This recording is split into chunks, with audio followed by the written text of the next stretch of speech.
good evening, everybody. Welcome back to the Six Rings King Show on a new night, Monday night now, baby. We're really excited, actually, to have Eric McLean on the show here, college football analyst, co-host of The Huddle. Coach, yes! All right! First touchdown of the year.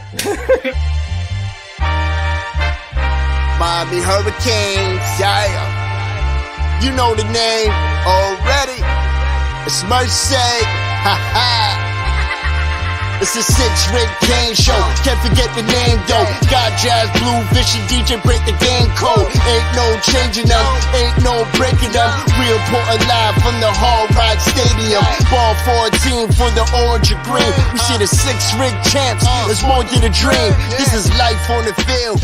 Beyond 100 yards of Hurricane that's never still put a damage to your squad. What's wrong with us? Seriously. What's wrong with us? We're Miami Hurricanes fans. Welcome to the Six Rings Kane Show, a show dedicated to Miami Hurricane sports, featuring the legendary Larry Bluestein, Jazz Santana, Vish, and Danny Gillette. Let's go Canes. Hello and welcome to another Six Rings Kane basketball show. Melissa, we have anything on the agenda today? One of the best coaches in Miami Hurricanes history coming on the show today. So kind of a big deal, kind of a lot. Maybe a little bit. Shout out to Anthony in the chat. Anthony, we did see your questions. I think we kind of were planning on covering some of the same ground. So you should get your answers there. If you can't read the bottom of the screen and don't know what Melissa was talking about, Coach Katie Meier will be joining us in a few minutes. To talk about. It's been a whirlwind 24 hours prepping for this show. We might have over prepped, but we'll be ready to go. I'm sure she'll a little nervous energy 30 minutes before the show. I'm like, Vish, what hoodie do I wear? I like the hoodie choice though. I think it was a good selection. So I think you brought your A game. Something classic. Had to get orange and green, and ironically or incidentally, we kind of match. Yeah, inadvertently, I think is probably what we're going for there. Yeah, I was like, we didn't mean to do that, but we sort of match in the whole orange Adidas Miami situation going on. So good stuff. Yep, and so Coach Meier will be with us in a few minutes. So we're going to talk women's basketball, and we'll also talk about the men and all the goings on over there. There's been a commit since the last time we talked men's basketball, so we'll definitely run that. There was a commit and a half, because for about 24 hours we thought another player in the transfer portal was coming to Miami that me and Vish kind of blew off, and then he committed somewhere else today. Yeah, so we feel better about that now. We feel pretty good about how that played out in the end. Unless that was our bad juju. Yeah, well, I mean, I look. We gave an honest evaluation last week on the show, and then it looked like he was actually going to be a Hurricane, and we were, and then if he's not, he's a Hokie, so that'll, he can beat him twice. So he can take those losses against us. So as we importantly, there's a lot going on with women's hoops. Yes, a lot going on with women's hoops. So excited to talk about that, and from the number one source. Well, I think we're all excited to talk about that. So what do you think, Melissa? Should I bring our guest in? Of course, let's go. All right, let's do that. So joining us now on the Six Rings Canes women's basketball show with Melissa and Vishnu is head coach of the Hurricanes women's basketball team, Katie Meier. Coach Meier, thank you so much for joining us. Thanks. I had to be like a technical wizard to figure this out. So. That's Vish's fault.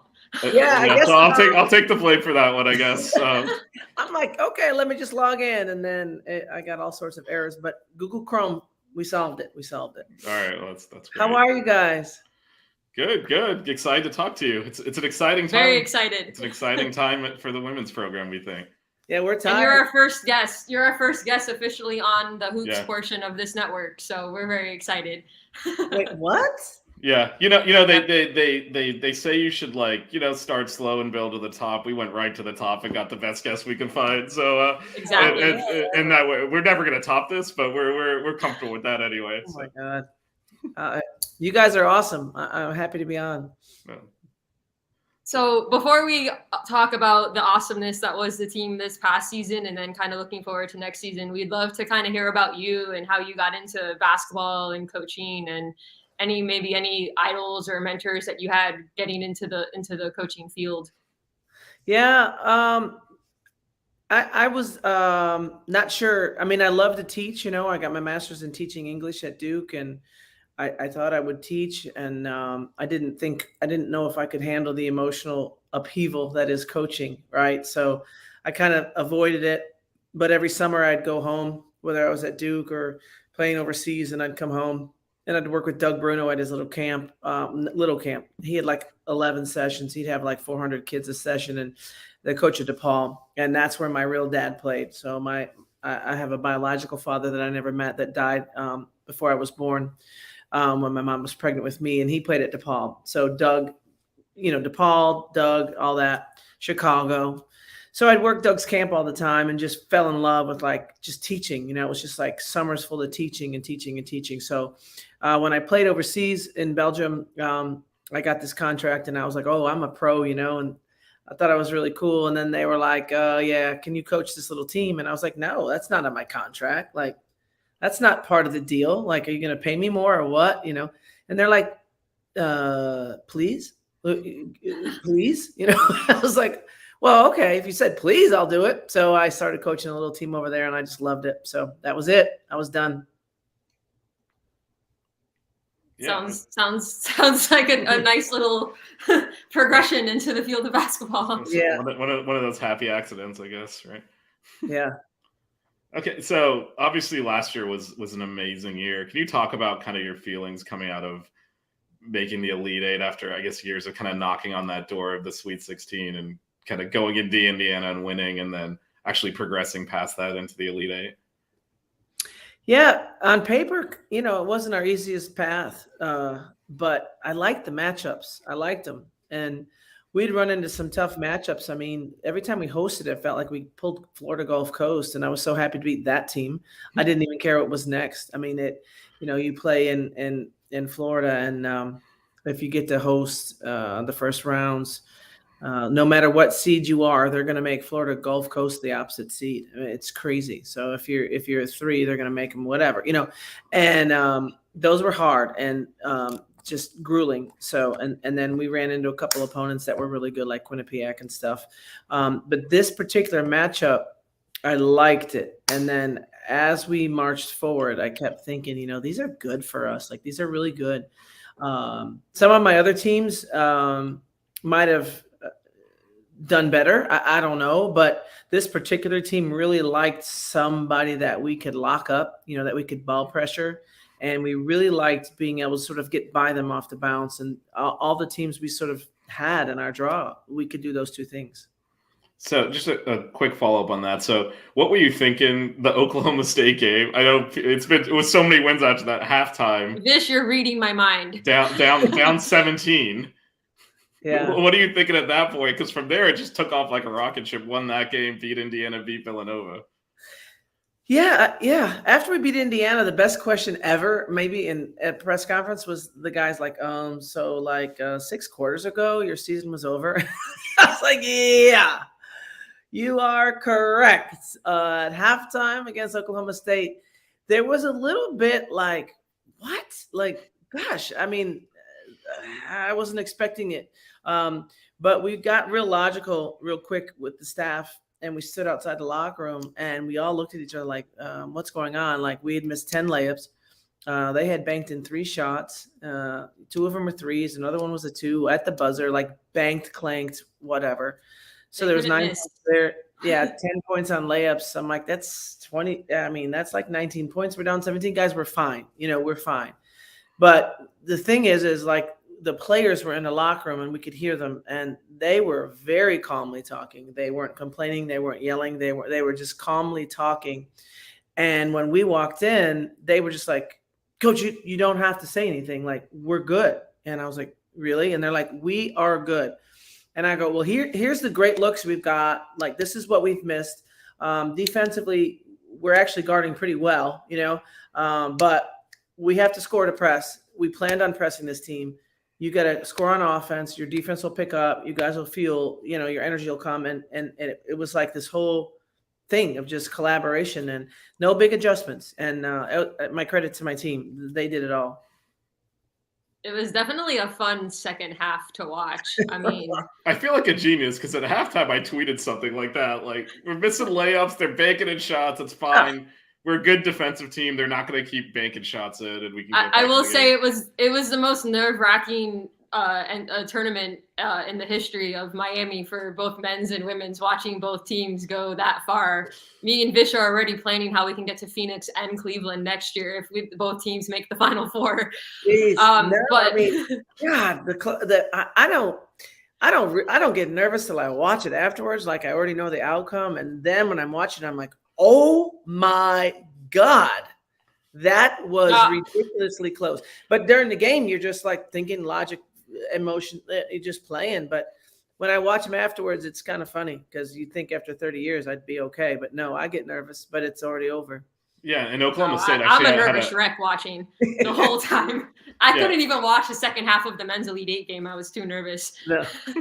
Yeah, and Oklahoma State actually had a shot to win at the end after they called a 5-second violation after 3 seconds, which I still haven't forgotten about, even though it ended up not mattering. No, and then Stevie had it wrong. I had a timeout left. Like, they were acting like I was Chris Webber. I'm like, no, I had a timeout left because the refs had challenged the timing on a call, and they came to the huddle and they said, hey, listen, after this big long thing, you really don't want a timeout, do you? And I said, I don't have to use it. And they said, no, you have 2 left. I said, great.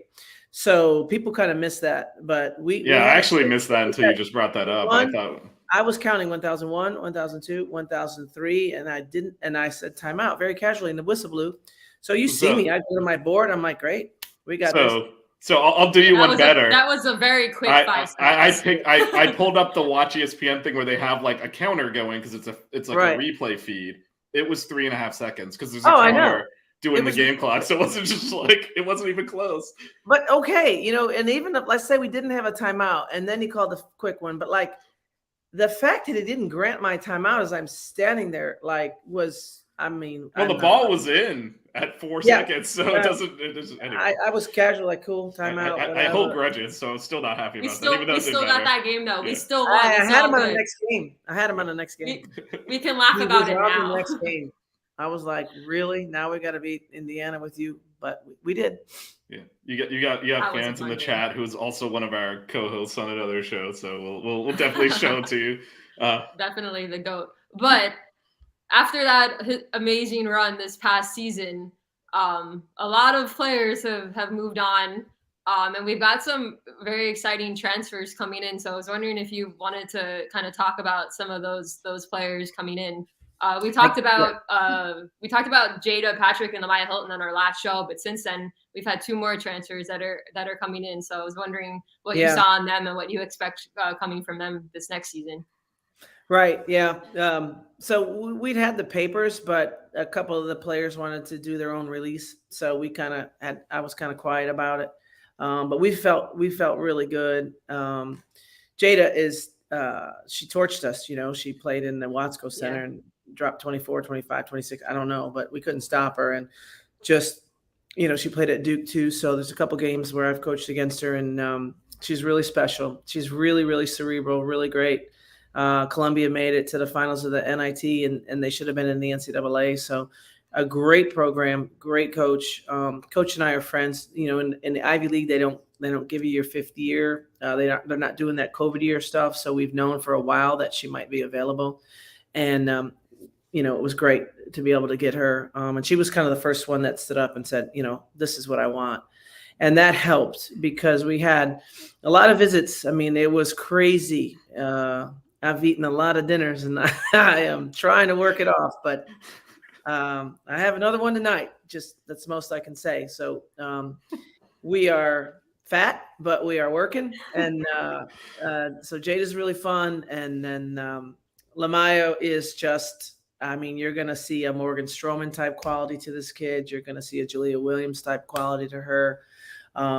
There's things she can do on the basketball court that people can't do. She's going to need some. She wants development. So that's why she came. She wants to be coached hard. So that was great. And then, Allie Steadman is just a bucket maker. And that's really, you kind of do a search and you kind of figure out like, well, who's like 5, 4, 3, 2, 1, who's creative and figures a way to put the ball in the basket. And she does that for you. Absolutely high IQ.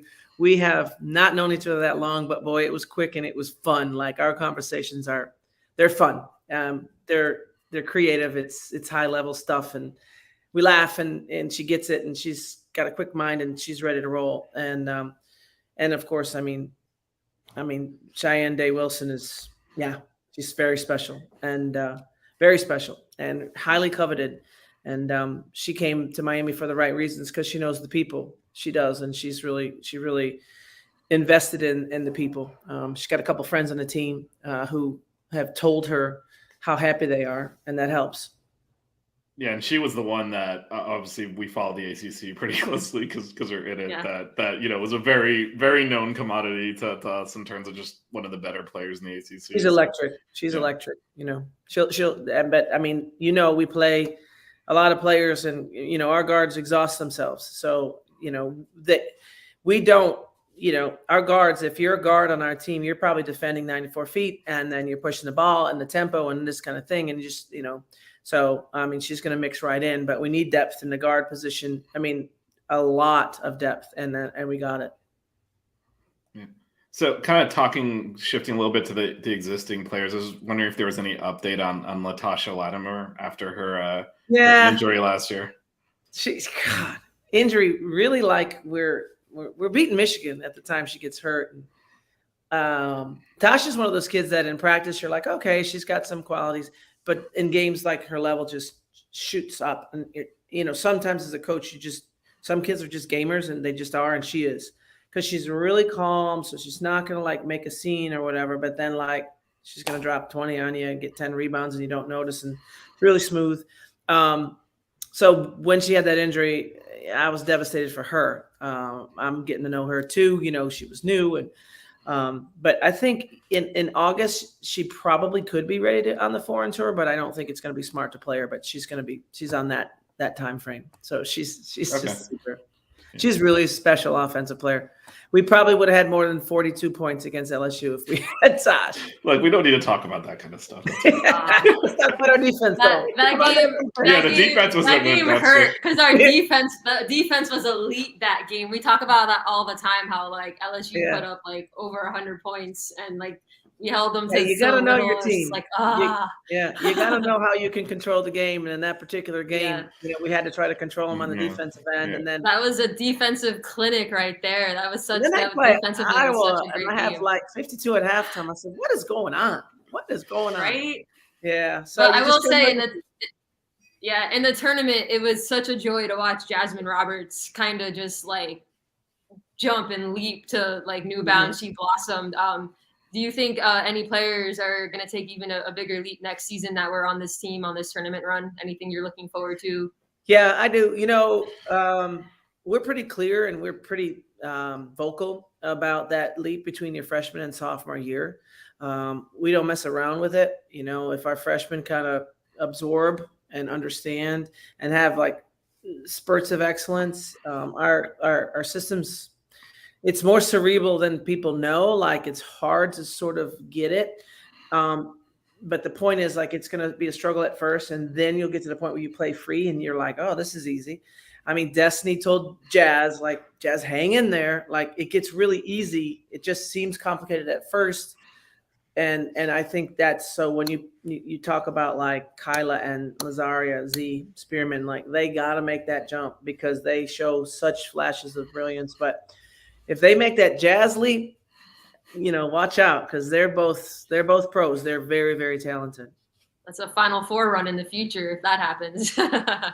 Well, speaking, you mentioned Destiny Harden. She got drafted in WNBA. Have you spoken to her and oh my what God, do you expect from her into the pros?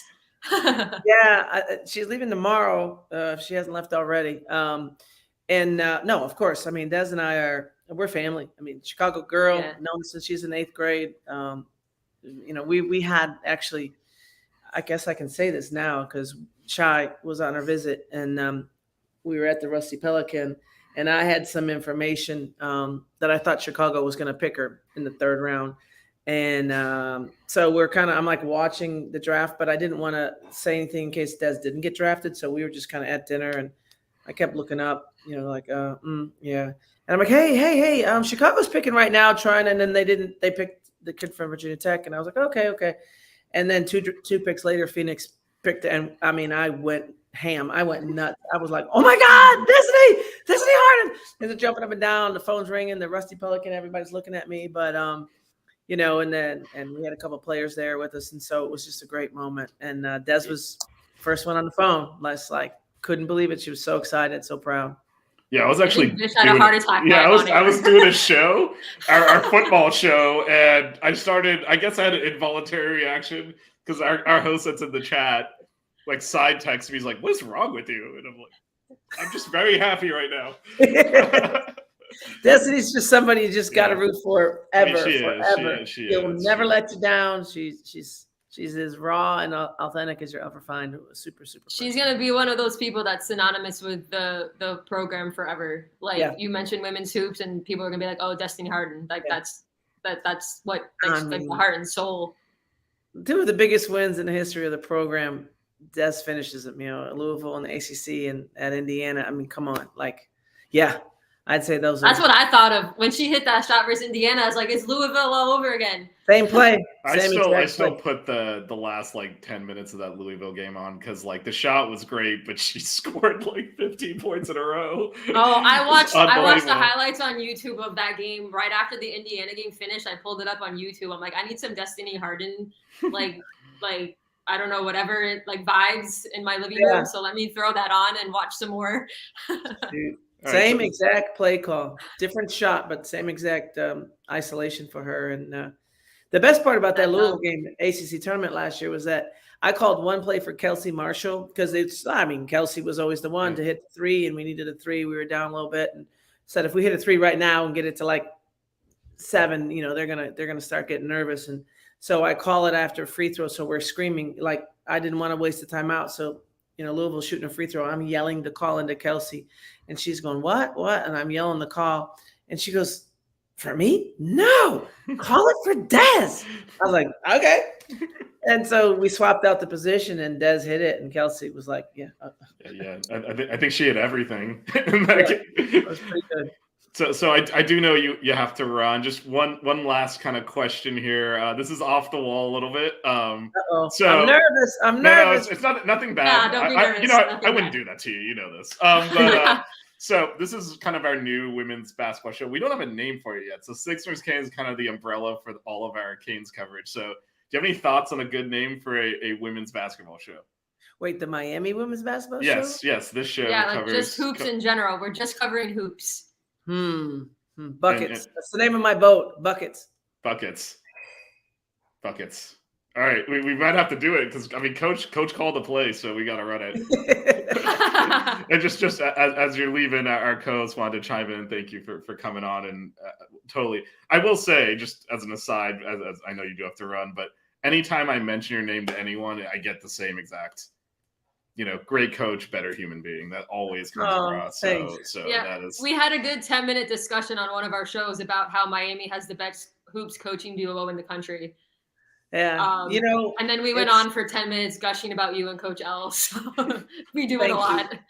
I just know it's the highest compliment of the coach if your players play hard and they play with joy. You're doing something right. And my kids play hard, and so does Jim's, and they play with joy. It can be that simple.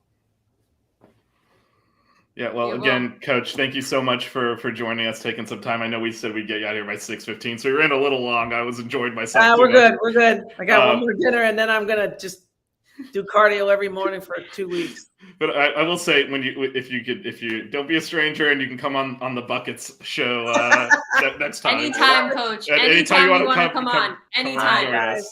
Thank you. Take care. Thank you so much. Wow. Well, all right, Vish. The first guest in. Are we calling the show Buckets? I think we have to call it Buckets. I mean, Buckets as named by Katie Meier. I mean, that's still right. Yeah. I think is Coach Meier called it Buckets, so that's what the show's going to be named it's Buckets from now now. on. It's Buckets it's now. Buckets. Yeah, it's Buckets. It's Buckets on the Six Rings Cane Pod. So there we go. Yeah, there we go. It's now called Buckets. It's got to be it. I mean, but talk about your first guest to ever have. I mean, we're not on the gonna. Buckets pod. Pod. Yeah, you're just going right into it, huh? It's just Buckets now. It's also. The humble brag, her boat's named Buckets. Dang, that's that Miami life right there, right? maybe we could she take us on Buckets? Jazz wants to know if she's gonna take us on the Buckets boat. I don't know. Next time we have her on the pod, we should see if we can get her, if we can stream it from her boat. Right, from outside the boat. Well, apparently we need to. Apparently we need to help her with the tech though. So. I'm saying stream that you fly down. We can host it like from the dock where you see Buckets on the boat in the background, and you can help her with the tech. There you go. Maybe we can get a lift out to that Bahamas tournament next year. Oh, Ronnie, you're late. You missed the best 20 minutes of the segment that's going to be the whole show. Yeah, you can stick around with us for the next 3 to 4 hours, depending on how long our show normally runs. But yeah, no, it'll definitely be on replay. When I tell you, I was so nervous. Like talking to her for the first 20 minutes of that pod, like my palms were sweating the whole time. I couldn't tell. Huh? I tried to play it off, but like I'm literally was like sitting on my hands because they were like shaking. I'm just like, yep, keep it together. I had our little thing of questions in the background, and then we just totally ad-libbed at the end. There's a million more. For people that don't know, we had a bunch of more questions we were gonna ask. But then we started picking and choosing before the show which ones we wanted to ask because we knew we were going to go off on like random tangents, and that the Destiny Hardened love took care of most of the ending questions. But we got a name for the show, so look at that. That was the most important part. That's why I was like waiting for you to finish because I was like, Vish, ask the question about naming it because we're already over. No, I know, but I assume she would have like. I told her before, like, text me or direct message or throw in the private chat, whatever. If you got to get out of here, we'll just wrap it up, and that didn't happen. Yeah. So, and she, I think she was also. I mean, I don't want to presume, but it felt like she was enjoying herself too. Because sometimes, like, we tried to, and she would follow up with more information. And actually, I didn't realize that about the Ivy League, and they wouldn't give them the 5th year, and that's, that allowed us to. Do they have graduate schools? Yeah. Of course. I don't know. I was never smart enough to consider an Ivy League, so Hey! You got the finest education, and I can vouch for Miami was in the top 50 in academics when I went to school there. So actually, I think if we trace Jazz, you wanna come talk for a few minutes? Vish, send him the link. All right, sure. Do you want to hop on here? Hop on the pod, Jazz. Come on. It is in your DMs if you wanna hop on here. Jazz wanted me to get on the football show or baseball show last night, but I didn't even have time to watch any of it from work. I was too busy, unfortunately. But I purposefully wore a UM scrub cap just in case I had time to log in, just so I could be representing the Canes because I can't wear hoodies at work. So, should we talk a little bit more about some of the women's transfers that are coming in? Coach Meier addressed them a little bit, but there's only so much. We only had a few minutes with her, so I think we should talk about Cheyenne first because I know when she committed, you messaged me in like a fit of excitement. Yeah. So just a little background on her. She was ACC Freshman of the Year 2 years ago, and Duke kind of switched up the way they play. Carol Austin's their coach. Wow, he actually showed up. I did not think that in your car. Hey! Yeah, man. I'm actually. I just parked at the gym now, but I was like, the hell with it. I'll get out for 2 seconds. Gym doesn't start for another. If Coach Meier's going for like her 100th dinner, you can postpone the gym for a few minutes. Yeah, exactly. Hey, you guys. This is why I'm gonna. This logic that she used on me is why I'm gonna die in a half marathon in 8 days because. Just go to the Virginia game. It's like I gotta get these runs in. No, go to the Virginia baseball game. So I watched us lose. And well, I'm representing all the way. Yeah, there we go. So I don't have any 5 Reasons merch. You guys got to send me a hoodie. Yeah, we all trust me. We all. That's a conversation for the private chat, okay? But Oh no, she knows about the burnt orange shirt. Yeah. Vish actually picked out the hoodie for today. I obviously have quite a few hoodies, and I asked him what hoodie to wear, and he told me I should wear this particular. Yeah, no, that's my favorite and there's one. More, it's striped, and so this was the hoodie I wore after I did 2 other pods the day after we made the Final Four, so it's got some good history. But also, anytime they get when they get the right mix of orange and green on a piece of apparel, it just pops, and that's a good mix. Yeah, it's a good one, right? Yeah, especially we'll figure it out. We'll figure it out one day. One day we'll figure it out. There will be merch. Yeah, one day. Hey, you guys did awesome. I wonder how she's the best, huh? Yeah, no, she absolutely for real. Is. And now we have a name for the show. It's called Buckets. Yeah. It's Buckets. It's Buckets. I mean, we were throwing out some other ideas in DMs. I didn't think she was Coach Meier's gonna call the show Buckets, but I honestly didn't know she was gonna play our stupid name the show game, but she jumped right in. She was ready to go. I mean, come on, you have to think about it. Her boat's named Buckets. Yeah, her boat is named Buckets. Not. Listen, right? Look, at that point, I'm going to be honest with you. Whatever came out of her mouth, it was going to be called that anyway. Oh no, for sure. But I didn't know that she was even going to engage in it. I didn't know that she would answer the question. That was awesome. That was awesome. But I just loved watching her talk about the program. Just you can see how much she loves the program. It just radiates from her. And then and then her talking about Destiny Harden, that was awesome. She loves her players. I don't know how anybody would not want to play for her. So it's just I mean, not that any recruits are watching this show, but commit to Miami. But you never know who's watching it or the rewatch. Right? The rewatch crew is strong. So, all right, I'm gonna go. Or if you're listening on the pod. I'm just like her right now. The whole fat thing is not working out, so we're gonna have to figure something out here. But, I just ate Chick-fil-A today, and it wasn't Saturday because I was nervous. So although they got my order wrong. So I woke up at 5 to go for a run because I know this show's gonna take forever, and I only got less than 2 weeks left for this thing. I guarantee by the time I get out of the gym, you guys are still going strong. So maybe I'll hop on after. Yeah. We can do a post game. Yeah, you can give us a rundown of how you're working out. Jazz knows about our verbal diarrhea. Yeah. Hey man. People downloaded that show. I bet they did. I bet they. How many quarters in that jukebox? Woo. All right, guys. I'll see you later. All right, Jazz. Have a good workout. Anyway, all right. Cheyenne Day Wilson. Our first tangent of the evening. Yeah. Oh man, I don't know if that's enough for its own show, but I'm sure we'll get there by the end of it. You could probably just include that in the Katie Meier thing at the end because. Anyway, we'll figure it out. We'll figure it out. So let's talk. Yeah. So Cheyenne Day Wilson just to Cheyenne finish. Day Wilson, who Vish had a heart attack in DMs about.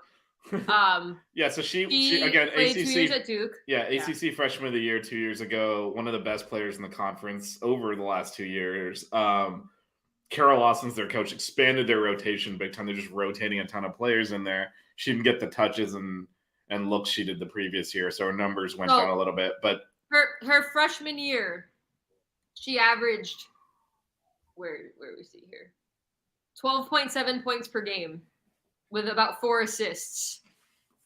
And then last year she averaged about 8 points a game, but her percentages are amazing. She's averaging about 30% from 3. Yeah, and I can't read my handwriting. She's a playmaker, big shot player. The ball's going to be in her hand a lot. She's and defensively, she's elite. Absolutely, and that's a requirement. Anyone who follows Katie Meier's teams know that defense. If you don't play defense, you're not playing. I mean, that's for Coach Meier. She's gonna step right in there and be an elite defender. And just so people understand the level there, she was one of the top 10 players in the transfer portal. So that's why I freaked out. Freshman, her first year at Duke was insane. So I mean, she comes in and I mean, I don't see how she's not a starter. No, I mean, one of the questions we didn't get to ask Coach Meier is. She mentioned she kind of sort of answered it because she talked about how she's going to rotate a bunch of guards and all that. But there are 5, 6 starting quality guards on this team. Which is awesome. Well, I mean, with the transfers that are coming in, these are first world problems. But I feel like they're like all guards. Yeah, they're mostly. I think Hilton can probably play behind Jazz maybe. But yeah, there and because we still have she mentioned Jalea on the show. Like Jalea's still here. Yeah. Lachey is still here. And so we have 4 guards that are actually starting caliber. And so I guess she's gonna. I mean, well, what I think is gonna happen is. I mean, if you watch our show 2 weeks ago, we were talking about how we had height and no guards. So I think Coach Meier. Yeah, and that was actually kind of fixed that. And that was really encouraging news on Latasha too, that she'll be ready in August. They're not going to rush her back, but obviously that's well before the season. So like she should be good to go. That just gives us more size. And like she's a gamer, good offense off the bench because I think she's expecting. She answered your question. I think what I've been telling people. She confirmed it, which is like Lazaria and Kyla are awesome. Like they're gonna be studs. You can tell she was like they need to take that leap, but I think she's expecting it to happen. And the leap that Jasmine made just in the tournament. I can't wait to see what she does next season under like. Dude, I'm very excited. I mean, and we lost a bunch of players, so I think the ball is going to be in her hands even more than it already was. So. Yeah, and if you look at who we lost, it was obviously Destiny's the biggest one, right? I mean, that's that's a tough one. Actually, I think the second biggest one might be Carla Arievich, just because she brought a lot of leadership. Was a good teammate and kind of held the locker room together. Like it was actually interesting at her senior day. They have like your family and all standing out there. Like Kyla Oldacre walked out with her. That's a true freshman, but she had they forged that relationship so strong that like was walking out with her on her senior day. Like I think that we're gonna miss that in the locker room. Frankly, like Haley was really good. Hannah was not as good, but still brought a lot. But I mean, the players we brought in at that from a skill standpoint. I don't want to. I will say it's not enough. I don't want to say it's an upgrade, but it feels a lot like an upgrade. I'm gonna say like missing Haley Cavender's like ice cold veins from the free throw line, man. Just like anytime there was a close game and you just put the ball in her hands, she's making that free throw. Oh no, she was. I think one of the things that I should have known better because Coach Meier won't take players that aren't like this. But for both of them, one of the things I didn't realize until I saw them play is just how like intense they are and how locked in they are. Like both Haley and Hannah are like when that ball is in play, all the TikTok stuff goes away and they are just they're killers. People make these assumptions because they're on social media and all these things, but those girls can hoop, man. Yeah, absolutely. I'm pretty sad they're not coming back, but but then you look at who I mean, I feel like that's why. And then Coach Meier is like, she's got another dinner tonight with a possible transfer. Like insane. Like she's just. I wish we could have gotten some more insight to maybe the position or whatever. So didn't have time. I think that might be the dinner might be with the 24. A 24. That's why she wasn't allowed to talk about it.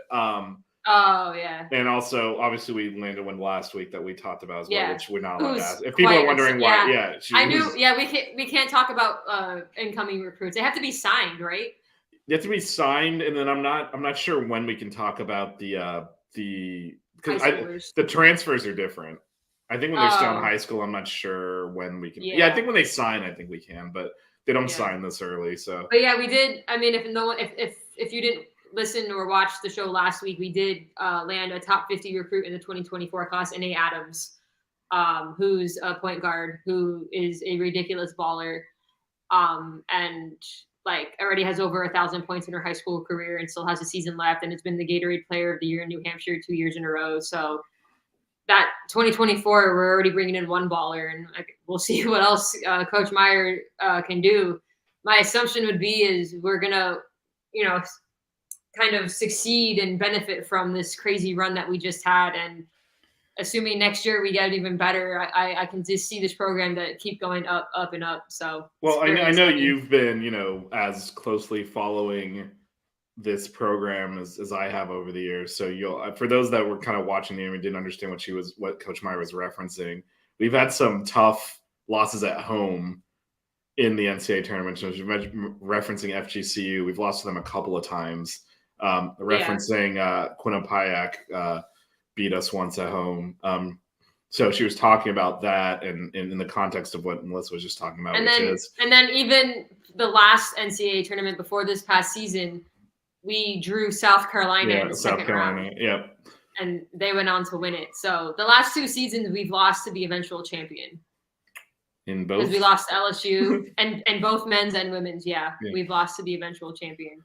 And especially with the women's team, it kind of hurts your soul because you see so much potential in the team. And the previous year when, we made that run through the ACC tournament and beating Louisville and all this stuff, we had so much momentum going into the tournament and so much potential. And it's just, you hit that one bad matchup, and it was so early in the tournament. It just like, this team has so much potential and what a Coach Meier led team can do. And it's finally like you finally reap the benefits making it to the Elite Eight for the first time, and you can really see what this team can do late into March. So yeah, you can actually see that when she was talking about kind of some of their past losses, and then how this year was different. And I mean, we were talking Cleveland, off air, which you brought up in front of her. But I feel like she's feeling. I said she kind of just was like smiling. I was like, yeah, we're already talking about how it's I mentioned them going to the Final Four multiple times. So and I don't know that she's like, that's not because especially when she's not going to be like, oh yeah, we're going to go to the Final Four. I know that. Yeah, but when she was talking about Lazaria and Kyla, if they make that same leap that Jasmine did, I think that's where her target is, because you got veteran guards like Cheyenne Day Wilson and Jada Patrick. Those are veteran guards. You got depth. Jada Patrick already showed she can go off in the Watsco Center. Yeah. So you got depth. You got everything there. If those two, they're going to be sophomore bigs, make a jump. Oh, well, Jada Patrick has 1 year of eligibility. Yeah, left. She does. But I mean, her and Cheyenne. But then the other 3. Yeah, Day Wilson should have 2, I think. 2 has Ali Stedman has 2, and then Lamaya Hilton was only a freshman. Yeah, she's got 3. You've got 3 of those 4 players have multiple years left to develop under Coach Meier, and Hilton especially didn't get a lot of time in Arizona. She was a true freshman, so I think you see her maybe get some time next year and then develop and then make that leap into her junior year. So yeah, and just for some context on her, she was a top 100 recruit as well. So these are she was a 4-star coming out of high school, and then I also will say Cheyenne Day Wilson is originally from Canada. So Canadian. There was only so much time. I wanted to ask her about why half of our team's from Canada, but the incoming Canadians for both programs. I'm just gonna throw that out there. I haven't written in caps in my notes about all the players. I'm like, another Canadian. we have quite the Canadian footprint. Because Nwoko coming in from the men's side is also from Canada. Isn't who else? We have other Canadian, Lachey Dwyer is Canadian, Kyla Oldacre is Canadian. That I think they came here to play high school towards the end, but they're both originally from Toronto. We have a heavy, because I remember because Amy Adelbert, who calls some of our games, does a lot of work with the Heat too. She's a Kane legend. She's from Canada, and she's always like, that one's for Canada, that one's for Canada. She's talking them up on our broadcast. So we have a heavy Canadian influence here. Well, we had a recent football commit. Well, isn't Hilton from Canada too? I might be mixing players up, but we definitely have quite a few Canadians. Oh yeah, she is. She's from Ontario. Yeah, that's what I was because I knew we had a ton of Canadians. Good thing I kept my notes from last week. I know this is good stuff, man. You write stuff down. It's what a change for the show. Bring some professionalism in here. Well, no, it's just because I don't have a cool setup like most podcasters do, where they have multiple screens, because this is new for me. So I'm just streaming from my laptop. So it's harder to keep clicking to other tabs when I only have one screen. So it's just easy. I have all the tabs open, but it's just easier to have it in front of me instead of having to click and then I lose track of the video in the chat. So otherwise, I'd rather have it up on a screen. It's hard. And then the last show, I was Googling on my phone, so it's the top of my head, the top of my head. I mean, sometimes nobody wants to see that. Yeah. Well, I mean, it's good content when you Google live on the air. Huh? Right? I was trying to Google right before the show started. Oh man, I will tell you, you almost killed me because so I don't know what's going. His Twitter is just broken now. So Coach Meier hopped in my DMs at like 5:57 with a 404 error on everything. It's like, what do I do here? And I just saw it now. Oh Because shit! remember, she told us she was like having technical issues connecting. Yeah. I think I would have. I'm glad I'm not local to Miami right now, and I'm in DC, so there's space between us. Because if I botched that, because I didn't see a DM, but it didn't alert me. I actually had her direct message thing open on purpose, just like in case there's a problem. I have like 400 tabs open right now because I was like, I got her text open. You didn't see it. I didn't see it until right this second. And she told us when she joined that like there was She's an error, having technical stuff, and she got through it, and she actually sent it to me, sent me the error, and said what to do. Wow. Well, I'm glad she figured it out. I know. It would have been like 6:15, and it would have been like we would have had like a 2-minute show because. Well, I mean, it would have been you murdering me, and then it would be the not named buckets because she would have given us the name show with just Melissa. So the epic fail show talking about Kane's hoops. Yeah. Anyway, so dodged a bullet there. Yeah. So I guess we were gonna ask. We actually went along with Coach Meier, but she was so interesting. We kind of asked questions that weren't on our list. So I'm gonna ask you one of the questions we kind of had for her, which is like, so looking ahead to next season now, we got the 4 players in the portal. We don't actually have as far as I know, and I'm pretty sure Zach, we don't have a freshman coming in for 2023.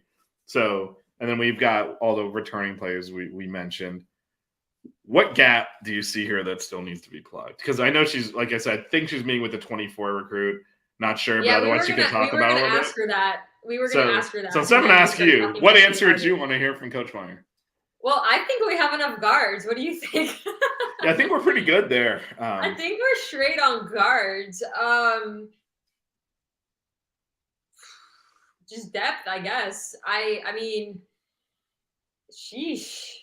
I mean, when we talked about it 2 weeks ago, we were talking about how we needed scoring and we needed more guards. And I mean, I think she literally we've kind of taken care of that. She tenfold. She ticked all the boxes. You want a shooter? She gets Stedman, who was one of the top shooters in the portal. Yeah, it's literally everything that we had asked for. I think I don't know that anyone else is really coming in at this point. I think because if you think about it, I don't even know if we have any more. Do we have? I mean, how many players left? No, we have spots because we got because we lost 7.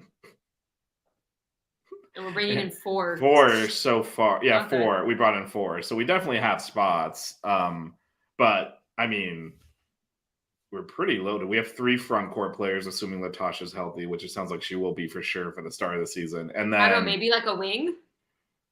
Yeah, so where do you see – so that's a good question then. Where do you see, like, Stedman and Hilton playing? Because I think definitely – I think Coach confirmed this without confirming it. Kind of expecting Kyla and Lazario to start at the 5 and the 4. Jazz definitely at the 3. Feels like Patrick. I can see maybe Hilton coming off the bench to spell Roberts. Right, and then so where does Stedman fit? Do you think then? Because we've got starting, assuming is Day Wilson and Patrick. Jalea off the bench, even though she's been starting for 2 years, maybe. I mean, but then Lachey is always like awesome as the sixth woman coming off the bench. Do you put Jalea as a 6th man now after she was starting? I mean, well, who's gonna wear them? There's too much talent. So you could play really small and put Jazz at the 4 and bring Kyler or Lazario off the bench, but that is not. I don't know, because otherwise, I mean, I don't think you're bringing Jada off the bench. I don't think you're definitely not bringing. Hilton's like 5'11". I mean, is that playing small? If you no, I don't know. Well, I don't think Hilton's starting. I think the question is we have Jazz is definitely starting, and then we have Patrick, Day Wilson, and Jalea Williams. Yeah. And so that would mean you're sliding Jazz to the 4 and not starting Lazario or Kyla, which I don't know that makes. I think one of those 3 guards, I don't see how all 3 of them start. I was going to say, yeah, who do you put on the bench? Because I feel like you have to start Jazz, Lazario, and Kyla. Yeah. Because I don't think Jazz is big enough to play the 4. Like Destiny played the 4. She was a little undersized for it, but she played it. So then who comes off the bench?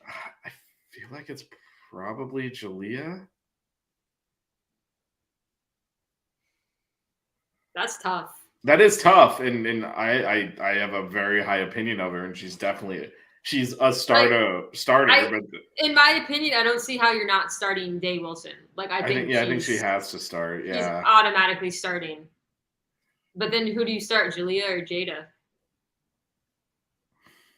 So tough. We have too many good players. What happened? We went from no guards to way too many guards. We have too many players. Yeah, it's a tough one, right? It's a tough one to figure out what. And then you still have Lachey too in the mix there. I don't think she's going to start because she's always been like so good off the bench, and we all of a sudden have all of this depth. Yeah, no, we have a ton of depth because we haven't even talked like Stedman can probably play the 2 or the 3. Hilton probably the same thing. Although I think they'll naturally float to the 3 because of. I think we're going to see some small ball next year.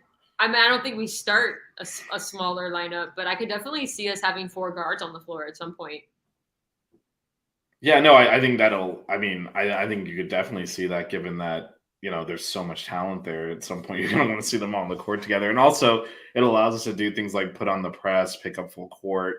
I mean, if you start getting Julia and Lachey out there off the bench, fresh, and putting the clamps on people, can you imagine us? We're literally 2 weeks later. We're talking about how Julia's going to have to come off the bench. I don't know that she's gonna have to. I know, but I'm saying, but someone has to.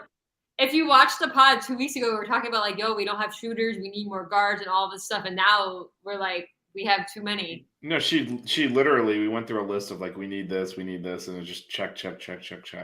You even mentioned like, it'd be nice if we just had someone that was kind of their primary skill was shooting coming off the bench, and she gets Stedman in here. I mean, it was literally like everything we ran down off of like the checklist of gaps we need to plug have been plugged so successfully that like something that we would never even think of, which is, Julia coming off the bench, might actually happen. That's kind of crazy. I mean, it's either her or Jada Patrick, right? Yeah, I like I said, I don't see how you don't start Day Wilson. She's insane. Yeah, no, I think she has to start, and then I don't know. Maybe Jaleel will start and Jada Patrick will come off the bench because, I don't, because remember, Coach did mention, she knew some of these commits a while back, but they wanted to do their own announcement, so she held it.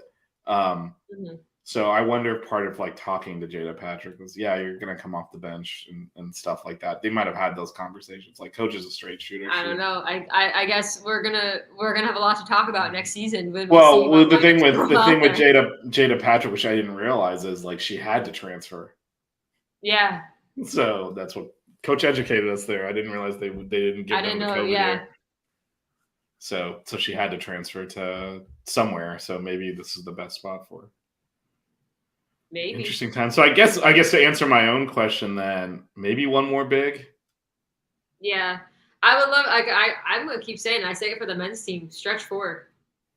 I mean, I think Lazaria is supposed to be that. Not more than one. Okay. If you didn't watch the show last night because you're working, this is like Danny Gillette obsessing with tight ends, and we're like, dude.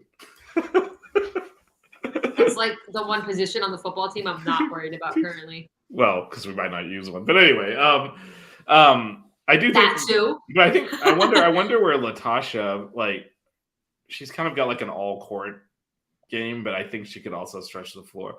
I just think we need one more big period, just size-wise, because this year we'll see. I mean, I don't expect us to have as much trouble with injuries as we did this year. Where actually, all 3 of the ones we mentioned just now all got hurt at one point this year, and Lola did too. But like, you're one injury away from not having a backup big because you're starting 2 of them. So I think if we're gonna go get anyone else into play immediately, I gotta start going to these nice steakhouses in Miami and see if I run into Coach Meier and any of the recruits. I mean, you could just like stop by campus and say hey too. Right. She knows you now. Huh? She knows you now. You can stop by. Yeah, she's probably like that weirdo that was really nervous, stumbling over her questions for 20 minutes. Could not tell you were nervous. Came across well. Good stuff. Should we move into men's? Should we do prize picks? Oh, we probably should do advertising. Important. I forget. I'm the co-host now. I should talk. We should make sure we get our it's not sponsors. just my responsibility here. Right. Anyway, I'm Do not going to it. pull the site up and stuff. All right, but PrizePicks.com. The offer code is the word spelled out FIVE, the number 5, but in words, not the actual number. Pretty simple concept. You bet over-unders on statistics. So if you bet Jimmy Butler over yesterday, you got paid off handsomely. I don't even know what the number was, but he definitely went over. He scored 56. So I'm assuming it wasn't 50. Over. Yeah, I'm assuming it wasn't 57. So if you went over on Jimmy Butler, you got paid off. But you pick 2 to 5 players, bet on a stat that's there, and if you hit all of them, very similar to a parlay, you get paid off. And if you use the offer code 5, that's FIVE. Will match your first deposit. 5 Reasons Sports and PrizePicks will match your first deposit up to $100. So that is PrizePicks.com. Make sure you enter the offer code 5. That's FIVE. All right, the men. So should we talk about our unofficial sponsor? I'm just kidding. Oh, sure. Hey, if you're in Broward, stop by Caneswear. There you go. This hoodie is from Caneswear. Actually, so is this shirt. So. And I, like always, I'll shout out Coach Coop, the OG.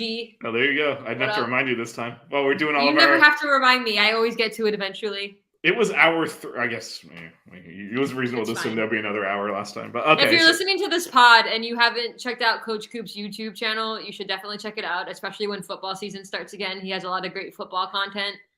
And he's hilarious and knows his stuff. Yeah, well, while we're doing that, Coach Coop, definitely check him out. Check out all the shows on the Flow Network, on the Miami Flow Network. Flow. Check out Locked On Canes. Alex Dono is also the man. Yes, the formerly of these parts, Alex Dono. Yes. That's why he's in the intro, killing our stream. But lots of Now we're gonna get Coach Meier on that intro. You got to add me and Matty Ice to the. Coach Meier's leading off the intro now. I mean, I was very. I nailed it, didn't I? You did, and I made sure. I was like, "Let me smile. Let's not look weird." Because I think I hit it. So before we talk basketball, peeking behind the curtain, I knew I'm going to clip us introducing Coach Meier for the intro because we're going to get Ponce out of there. But so I was like, I can't because Melissa prepares for these shows a lot more than I do, but. I usually just freewheel it, but I was like, I gotta say that exactly right because it's gonna be screwed up in the intro forever if I don't. So me and Vish talked for hours yesterday and today, talking about what we were gonna ask and how to lead into the show. The last few pods that I've done with him, it's literally like 2 minutes before the show starts. All right, we'll talk about this. Let's go. I mean, that's when we do our best work. But when you have the coach on for a little bit of time, you want to make sure you and that we don't ask the same questions or whatever. We stuck to the script for most of it. We asked a lot of the questions that we planned on, and then sort of towards the end, we kind of added a few things and left out a few things. But she mentioned Destiny Harden, so I had to kind of keep going onto that. Yeah, and she, like I said, she kept going on it too. Like after you started talking, she went back. That's why I didn't feel bad keeping her because we did, like she'd mentioned on the show. Actually, she had a dinner that she had to get to, so we were trying to get her out of here by 6:15. Like, I gotta go eat and then go work out. yeah. It went a little long, but she kept kind of extending it. So I think she's okay. I was looking at the time as she was talking, and I'm like, I'm pretty sure she said 6:15-ish. Well, I was 6:19. We were close. Yeah, we were close. But I was watching it, but then she kept going. She wasn't I was looking is there an indicator that she's annoyed or something? We gotta end it. Not when you're talking about Destiny Harden. Yeah, but plus, I mean, she likes us, so she knows you. She's friend of the show. Well, now you too. So now she knows me. I went professional today, guys, and I put my name. Yeah, there's no mention of hoodie other than the hoodie she is wearing. I thought she should know me by my first name, so we went professional today. Sorry, guys, but men's basketball. A lot's happened not a lot. Actually, a lot has. A lot-ish. You know what? A lot has happened and then not happened. Yeah, a lot. Actually, I guess our list of targets has shrunk quite significantly because because all the ones we talked about didn't commit, and then the one we didn't talk about committed, and then didn't actually commit. So, but let's talk about what happened about 3 minutes after our show ended. We got timing. I'll tell you that. We ended the show last Wednesday. I think it went about 2 hours, and literally 3 minutes after that, they announced that is it Keyshawn or Kaishan? Let's go with, I think it's Keyshawn, but spell Kaishan. Let's go with Keyshawn for now. I'm sure we'll my autocorrect. Yeah. Keyshawn George committed to Miami. He's from Switzerland and he's been playing in France. He's 19, so he'll be 20 at the end of this year. He's a 6'6" guard. And he was playing for the LNB, the Ligue Nationale des something. I don't know. Yeah, it's the second. Like their second tier. Yeah, the second tier. So it's like, I guess maybe like their minor leagues of their pro. Well, league. No, they're professional. So the way it works in Europe is there's just tiers of like all their sports like that. There's like first division, second division, third. So it's in the second tier, but it's all professional. They don't have the whole concept we do of like amateur athletics. Yeah, it was hard to find information on him. Like I couldn't find any film, but thankfully I found one article that kind of gave me some stats. So he averaged, or his high against the team was 35 points. He averaged about 17.6 points per game, 6.5 rebounds, 4 assists, 44.3% from the field and 33 from three. And then the article that I saw on him described him as a smooth scorer, uses his height and length to advantage, and can stretch the D because he can shoot well from three. And he apparently grew like an entire foot in like 3 years because he went from like 5'7" to 6'7", like that. Yeah, and you know, there's like Melissa said, there's not a lot on him. But that's all I can find. Yeah, but I mean, you get some highlight tapes, but they're clipped together. They're not necessarily great, but it seems like he can shoot, stretch the floor. He is, as most of he's a little bit older, so I think the idea is he'll come in and play right away. At the From what I read, he would be draft eligible in 2025. From the article that I read for like the NBA draft. Yeah, it's weird because he's coming through the European system, so it's a little bit different in terms of how they do their eligibility. But he's older, and I think the idea is he could come in and play at the wing immediately. There is a possibility it could be more of a there is there is the possibility. I've seen some analysis on him where they're like he could be a stretch four. I think it depends on who else comes in. Because we talked about how if we continue to play small ball, he could play the 4. But again, we've missed on a few. I don't know if we really missed though. I don't know how. Well, I think. Well, we'll get to those in a minute. Just to close the note here on Keyshawn.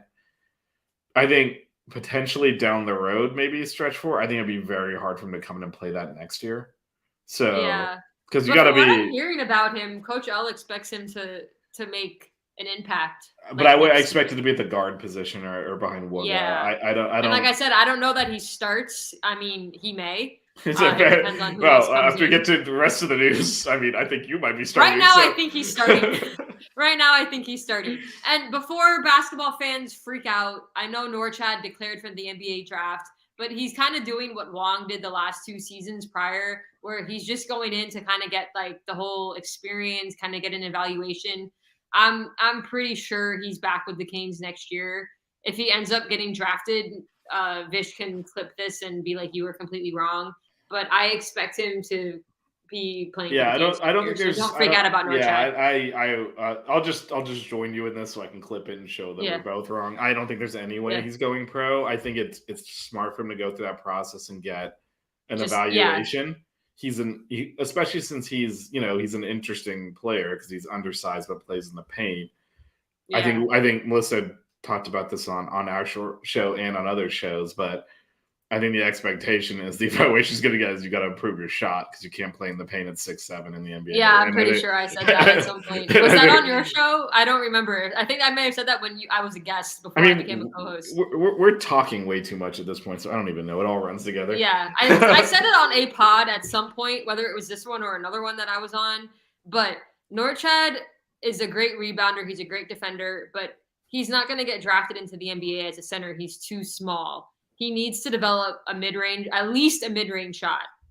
If he can shoot like free throw line extended and play as a 4, so he can draw a little bit of the defense out. That's what he needs to work on because his defense is great, but he needs to develop a mid-range shot at least. Yeah. But I think this is great experience for him to enter it, maintain his eligibility in college, and just go through the process. Yeah, and you mentioned the process. Like it's a pretty substantial process to go through draft camps and all of that stuff. So getting that experience before he, goes through it with the intent of going pro is good for him. It's good to go through that so that, and then come back and then continue to play here. And then next time he knows what to expect, he'll be more comfortable, be able to participate better in that. So yeah, I will say though, full disclosure, I was surprised he did it. It makes sense, like 2020 hindsight, but I didn't expect him to even put his name in. Let him get the experience. Let him. Oh, totally agree. Let him see what he needs to work on, and I expect him to be even better next season. I agree with that. I just didn't expect him to do it. Yeah, why not? So let's talk about a transfer that we've talked about that is. Wait, hold on a second. Really before we do that, do you want a Katie Meier update? We have a Katie Meier update? Well, sort of. I messaged her and just thanked her for coming on the show and told her we're going to call the show Buckets from now on. She said, sweet. So. Okay. So there we go. It's now been endorsed and stamped. And Why are you interrupting her getting ready for an important dinner? I was saying thank you. She didn't have to respond. Just kidding. Hopefully we have her on the show again closer to the season. Like I said, we should ask her if we can stream from her boat. I'm just kidding. We're not going to ask her. We will welcome her onto the Buckets show, though. That's for sure. Right. The Buckets show, as named by Katie Meier. That needs to be like in like the underneath, like if we ever have like an icon or like a thing. So says, I'll have to ask her if we can use her name or not, because that's like an endorsement. So I don't know that we can. That's true. But we are like a hoops show, so we're just talking Kings hoops. Oh no, we can call it Buckets. I mean, she didn't complain. She said sweet, so I think we're good there. But I don't know if we can say. No, if we can use her name. Yeah, if we used her name, I don't think we can. But no, but we're definitely call Buckets. Let's talk about the one transfer that we have talked about that may come to Miami after all of the other ones that we've talked about have not come to Miami, and that's Matthew Cleveland. Do we want to run down like who we missed on, or do we not? Just water into the break and move forward. So we've missed on. Hold on. Do I still have? Well, let's see. There was your boy Mustafa. We've missed on Akeem Hart. We've missed on Cormac Ryan. We've missed on Robbie Baran, who apparently was announced he was coming to Miami yesterday, and then today they announced that's wrong and he's coming to Virginia Tech. But me and Vish totally blew him off in the last pod. So if you see my tweet saying this is our fault, it's because me and Vish blew him off. And I will say I was going to clip that and put it in to make fun of us. And so I was like, no, we nailed it. He's a host. So we missed on Hart, Ryan, Baran, Mustafa Amzil, which still hurts my soul. Okay, but let me ask you a question about that one. There's the Rice transfer also that we missed out on, who had us in our top 4. I think that happened before the last show. That was before the pod, but that was someone that had named us in this top 4. And also, I guess we're going that way. The VCU kid Deloach too was someone that had named us. So Matthew Cleveland's still in the running. I want to get your thoughts. Oh, you're killing me, Vish. Hey, I want to get look. I'm trying to do a show here. You had talked up Mustafa big time last week. I mean, he was the one you wanted most. He ended up at New Mexico. Do you really think he chose Miami over New Mexico, or that there was just not mutual interest in the end there? I mean, New Mexico over Miami.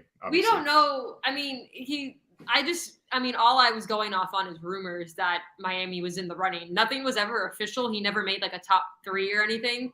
So I'm not sure that we were like. I'm pretty sure the rumor with him though was pretty sensitive, I heard that he took a visit though. Yeah, that's what I was saying. I'm pretty sure he came to campus. So I mean, I don't know how much we were wanting him or not, but I just really liked his film. I thought he could kind of play that stretch 4 type thing, and that's what we needed. And I just got attached too quickly, and I really liked his name, and then he was from Finland. So but it is, I'm originally from New Mexico, so there's that. Wait, you're what? All right, that's a whole other show. There. I was born in New Mexico, so. You were born in Broward County. No, I moved to Broward when I was 1, but I was born in New Mexico. I tell everyone I'm from South Florida because I've lived here since I was 1, but I was actually born in New Mexico. we moved to Miami when I was 13. I tell everyone I'm from Miami. No, but fun fact, I was actually born in New Mexico. So there you go. You can add that to the about me. Maybe you inadvertently directed him to your other place. No, I wasn't. I didn't even know New Mexico's mascot. So Lobos? Lobo. It's the Lobos now. I didn't know that. So, but can we talk about Matt Cleveland now? Yes, you can talk about Matt Cleveland. So Matt Cleveland is the only other guy we discussed last week that's still in the running. He has us, Mizzou, and Auburn in his top 3.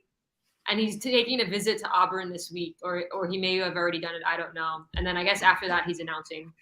But he's the gentleman that made that buzzer beater to beat us when he was playing for FSU. And I'm still not convinced he's coming to Miami because I don't get the whole transferring to the in-state rival thing. But hey, I would love to have him. He'd be great at the 3.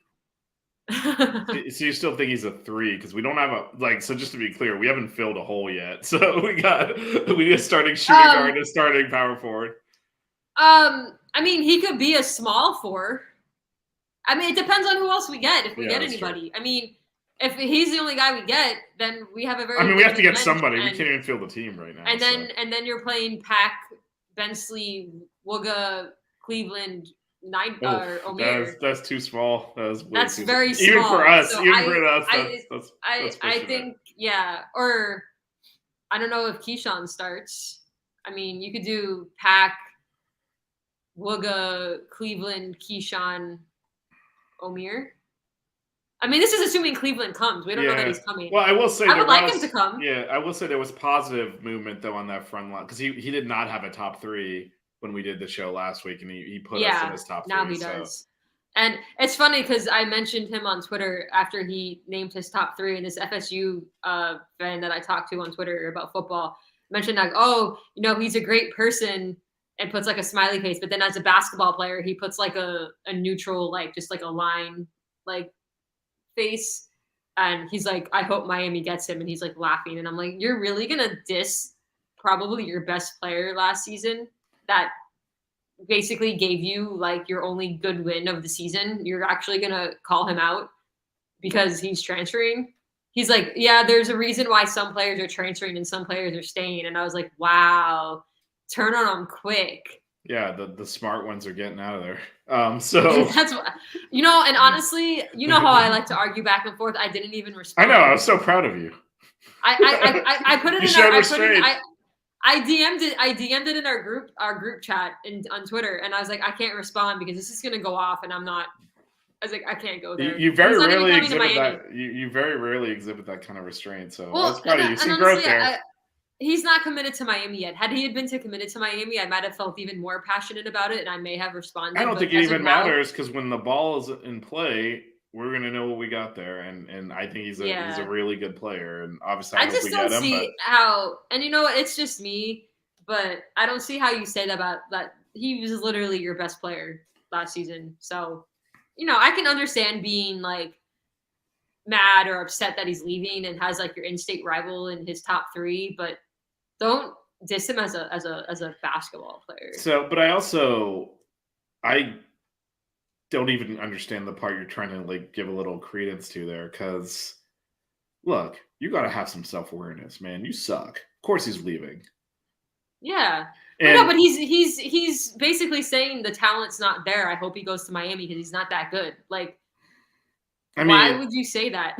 No, it's because he's bitter that he's leaving. But it's dude, you suck. That's why he's leaving. Like, and as much as like, I don't know that I mean, we're both a little bit older and been out of school a while. Like, players transfer to rivals all the time now. It doesn't seem like they care anymore like we used to. Like you would never. That's the only reason why I don't think he's going to come to Miami because he's not going to transfer an in-state rival. Some wide receiver. You keep telling me that's crap. So. Well, I don't think it matters as much anymore. Like some receiver transferred from Texas to Oklahoma yesterday. Like it's just. Yeah. They just. And apparently that Florida receiver has. Yeah, he might come here. Miami. Yeah. So. Yeah. So But that's not even honestly. That's not even that much of a rivalry because Florida's like afraid to play us. So. It's still a rival, and obviously, like Florida State's our main rival, but I mean, I think. Plus, also, if you put yourself in his shoes, as much as like, well, I would never live in Tallahassee, but if that is the best opportunity, these are guys that are trying to make the NBA. These are $1 million decisions they're making. Look how Coach L develops players. Yeah, and if you're looking at Wong, look at Wooga, look at Jordan Miller. Yeah, absolutely. And I think you got to make that. How fun Coach L is. Yeah, that's true. And so we have one of the best coaching duos in the country. I mean, Coach Meier wasn't going to expand on that because she's not going to like humble brag, but we literally, I mean, I know UConn and everything, but we have one of the best coaching duos in the country in basketball. Yeah. I said one of the best. I'm not saying the best. I'm saying one of the best. So people don't like at me later. So who's going to at you? I don't know. Most people are Miami fans that are watching this, so I don't think we have a lot of support. We're supporting the home team here, but I plus if they're listening on the pod, they can't see my Twitter anyway. So I mean, they can find it. It's not exactly. I only tweet it out like 50 times a day to promote stuff, so they'll be able to find it. Oh yeah, that's true. Yeah, I forget you include me in all this stuff now. Oh, that's fine. You gotta get your name out there. I'm up to over 1,600 followers on Twitter, so there you go. Doing pretty good. There you go. See, eminence growing. But I think for him, it's just whatever the best decision is for his future, right? I mean, he's got to. Yeah. I'm assuming he has NBA aspirations, and is he really going to care about pissing off people in Tallahassee at this point? Probably not. I mean, who wants to play for Bruce Pearl? I mean, they do well in recruiting, so probably a lot of people. I think. For him, it's probably, what's my role there? What's the opportunity for me to show off my NBA abilities to get drafted, right? I think that's what he's looking at. So, and I don't know what's going into that. Miami versus Auburn or Missouri. I mean, ACC, come play in the ACC. I do think I think that's a pretty big selling point. Although he's been playing in the ACC, so maybe not as much for him. Well, it's ACC or SEC. I don't know. I mean, I could see it both ways, right? Was Missouri even that good? I'm sorry, I don't follow them. No. I forgot to look up, what did they do last season? I mean, we were in the Final Four, so it doesn't. I mean, if you're. Oh, I guess it's irrelevant. Yeah, so I mean, no, we're frankly out of those three programs, we're clearly the best program. Yeah. Now, are we the best opportunity for him? Does he feel himself as a 3 and he's playing Wooga's position? I mean, these are things that he's got to consider. And the other thing is, like I said, he's been playing in this conference. Maybe he wants to experience something different. Like when we go to someone from another conference and be like, play in Miami, you play in the ACC, you're going to play Virginia, Duke, North Carolina as well. Like you're gonna get, and then he's already been doing that. So I think a big selling factor is how well he plays at the Watsco Center. I don't know why you want to keep bringing that up. That was not a good moment for me. It wasn't a good moment, but it was a good moment for him, and he should consider that and be like, look, you had your season high. Come play here for your home games. Help us get back to the Final Four. Like, yeah, you want to play in Phoenix next year? Come play at Miami. Yeah, I'm sure that's what the selling point is, but again, I don't know what his. Look what they've done the last 2 seasons: Elite 8, Final Four. Juan was the ACC Player of the Year. Look at how Jordan Miller's developed. Look how Wooga's developed. I mean, you got a great combo guard in Pack. Wooga's developing. Like you've got talent around you to help you get better.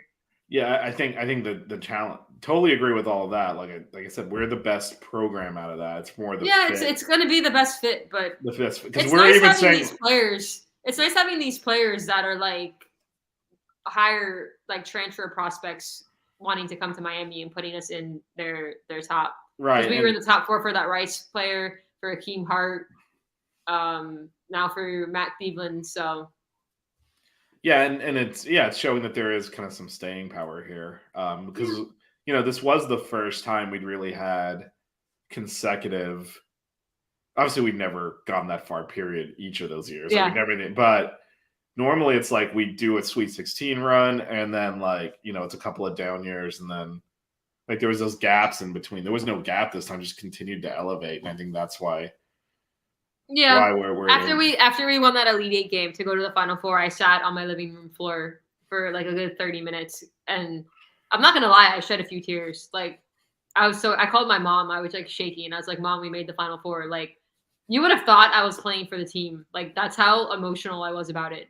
But and you understand because you've been following the team for a long time too. And like I was a season ticket holder for so long and watched so many bad years. Some of us fans who have been following the program for this long, we take this personally. Like we feel like we're part of the team.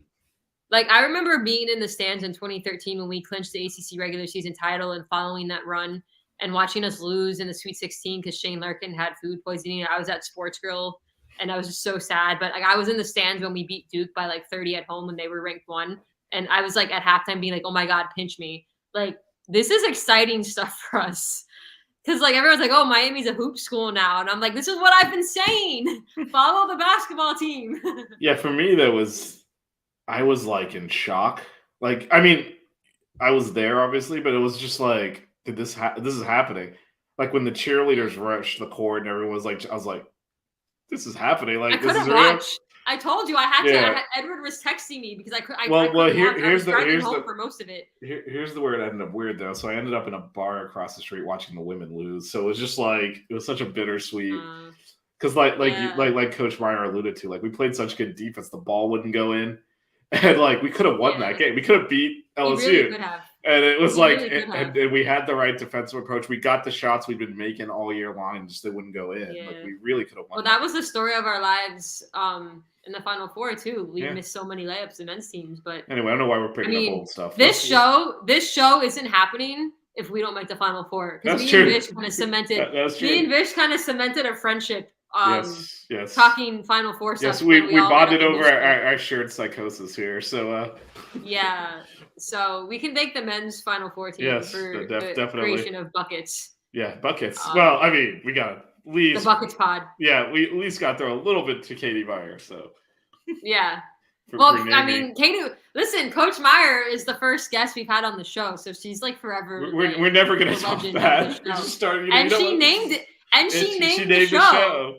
She named it. So the show started because of the men's Final Four, but then Katie Meier named the show and was our first guest. So the infusion of both hoops teams is the reason why this show exists. Yes, and then there's Matt too. Oh man, well Matt will be back tomorrow. I have him on at 7 tomorrow. Melissa will be working. Still can't seem to get all three of us on the show at the same time, so I have to work tomorrow. Yeah, Melissa will be working, but I'll send you the link if it's not too busy. You can. I get a free second, yeah. But my hoops scrub cap is dirty, so I won't be in hoops gear tomorrow. But it's fine. I mean, if we can get you. Wear my Dallas Cowboys one. That's approved by one of your co-hosts at least. So because my Miami Heat one's also dirty. So I got a Cowboys one and a Batman one left. I mean, we gotta go actually, well. I have a Star Wars one, but there's a hole in it, so I had to throw that one out. I have a lot of good scrub caps. Well, I mean, you're a nurse practitioner, so all right, back to basketball. Back to basketball. That was a nice tangent. Was that long enough to clip? I mean, I'll be able to clip some stuff together with the jazz stuff and we get something out. So right before the show started, Vish was like, "Hey, take a look at these guys that just entered the transfer portal." Yeah, before we go into detail on the 10 minutes before the show, so I'm just winging it. Yeah, well, but before we go into detail, just to be clear, there are still people entering. Like I know we've missed on all, like you mentioned, all the people with top 3, and Matt Cleveland's the only one that's still out there that's kind of mentioned us. But they're like the 2 people we're about to talk about, and that's just 2 out of several. They went to the portal yesterday. Like there's still talent going in. No reason to panic. There will be new players here to fill in the gaps. There's going to be more because the portal's open.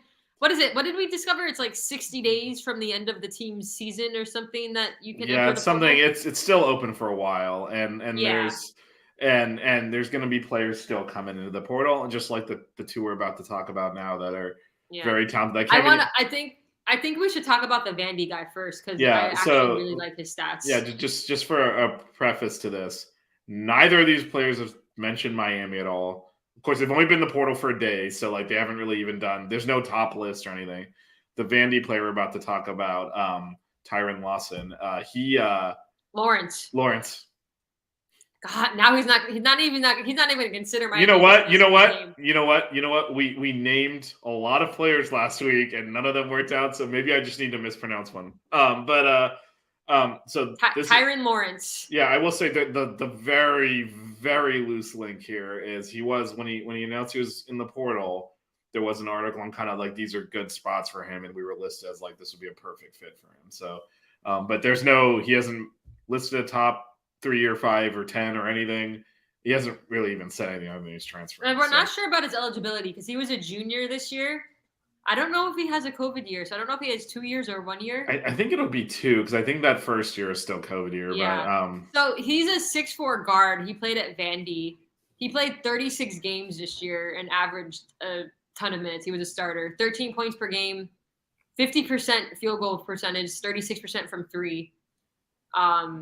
So he can shoot. Yeah, he's a scorer. He's a scorer. He's a scorer. And given the the holes, we've talked about this quite a bit that we're trying to fill the gaps with Wong and Jordan Miller as kind of the two people that have been creating offense. So and I guess this is the little Miami blurb that was about how Lawrence should be a good fit is he's a walking, talking bucket. So that is one we could use. He would be a great player to add considering losing Wong's offensive prowess. Like you put him next to Nigel Pack with Nigel Pack's range and Lawrence's ability to get to the hoop and do all of these things. That's a great backcourt.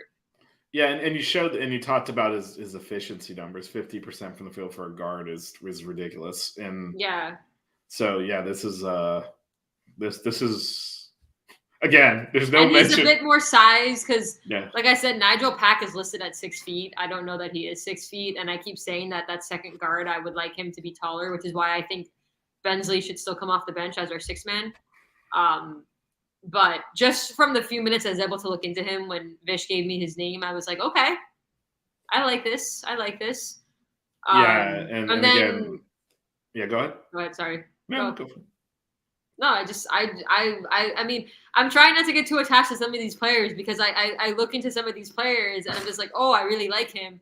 And then I was like, yo, Amzil needs to come to Miami. This is great. And then it doesn't come, and then I get disappointed. So I'm like, I will say this one keep my hype down. This one's on you because like there's no actual link to Miami. No, there's no. Well, even the Amzil one, that was just hearsay. That was I thought he listed that he wasn't he on campus? Amzil didn't list a top anything. I just heard that he had taken a visit. That's all I heard. I think he took a visit. I think he took a visit. That was it. And then I took that as, he's coming to Miami. But well, I mean, but I will say, rumor they took a visit is stronger than anything we have right now on these other ones because they went in the portal yesterday. I haven't listed anything out, but I was looking through players that are in the portal. And I liked him. Again, but again, I didn't even get to look a lot. Like next week's show, we're gonna have so many names to talk about. It's not even funny. And hopefully we'll have some commits to talk about. I mean, last week we had a commit like 3 minutes after the show ended, so we'll see what happens. Yeah, so maybe Lawrence will commit right after. Well, like what happened like last week during the show, we had a football player commit. We had a basketball player commit right after. So a lot. I should you read out a TV. I gotta pull the rumor. The rumor that actually was like a legit thing for 24 hours. If you're interested in our TBD takes, there's a whole we covered that on yesterday's show. Oh, what's his name? The Paolo Blancho. What's his name? That plays for the Magic. He was named Rookie of the Year apparently. Oh. Yeah. Paulo Banchero. I don't know how to pronounce his last name. However you pronounce his last name. I apologize. I was just looking to see if anything new has come up, so I'm just scrolling the Miami Flow Discord. This is great content. That's where I get a lot of info from. This is great content. I'm plugging the show now. We already plugged the show, but they're friends of the network, so we can plug them again. We can plug them as many times. Well, I will say it's like $8 a month to join the Miami Flow Discord, and all of the proceeds go to the NIL for players. So just in case. And a lot of stuff happens in that Discord, and it's a lot of fun. So there we go. Anyway, they'll appreciate me plugging them once again. I already did. In fact, you were talking about Coop, and I was like, well, let's also plug. Well, I will say that Max, part of the Miami Flow Network, retweeted our announcement that the show was going to be on today. I mean, Matt, like, I don't think it's a secret that we are we are very close to the Miami Flow Network, and we do their shows. They do our shows, and it's very. I've been on ACF and I've been on 3 Live Canes. So. Oh, you haven't done Maxed Out? I haven't done Maxed Out yet. Yeah. I don't know that if they'll ever have me on now, because I was joking around when I went on the 3 Live Cane show that they're cheeks because they haven't invited me on the network yet. Although I did buy A-Black a hoodie.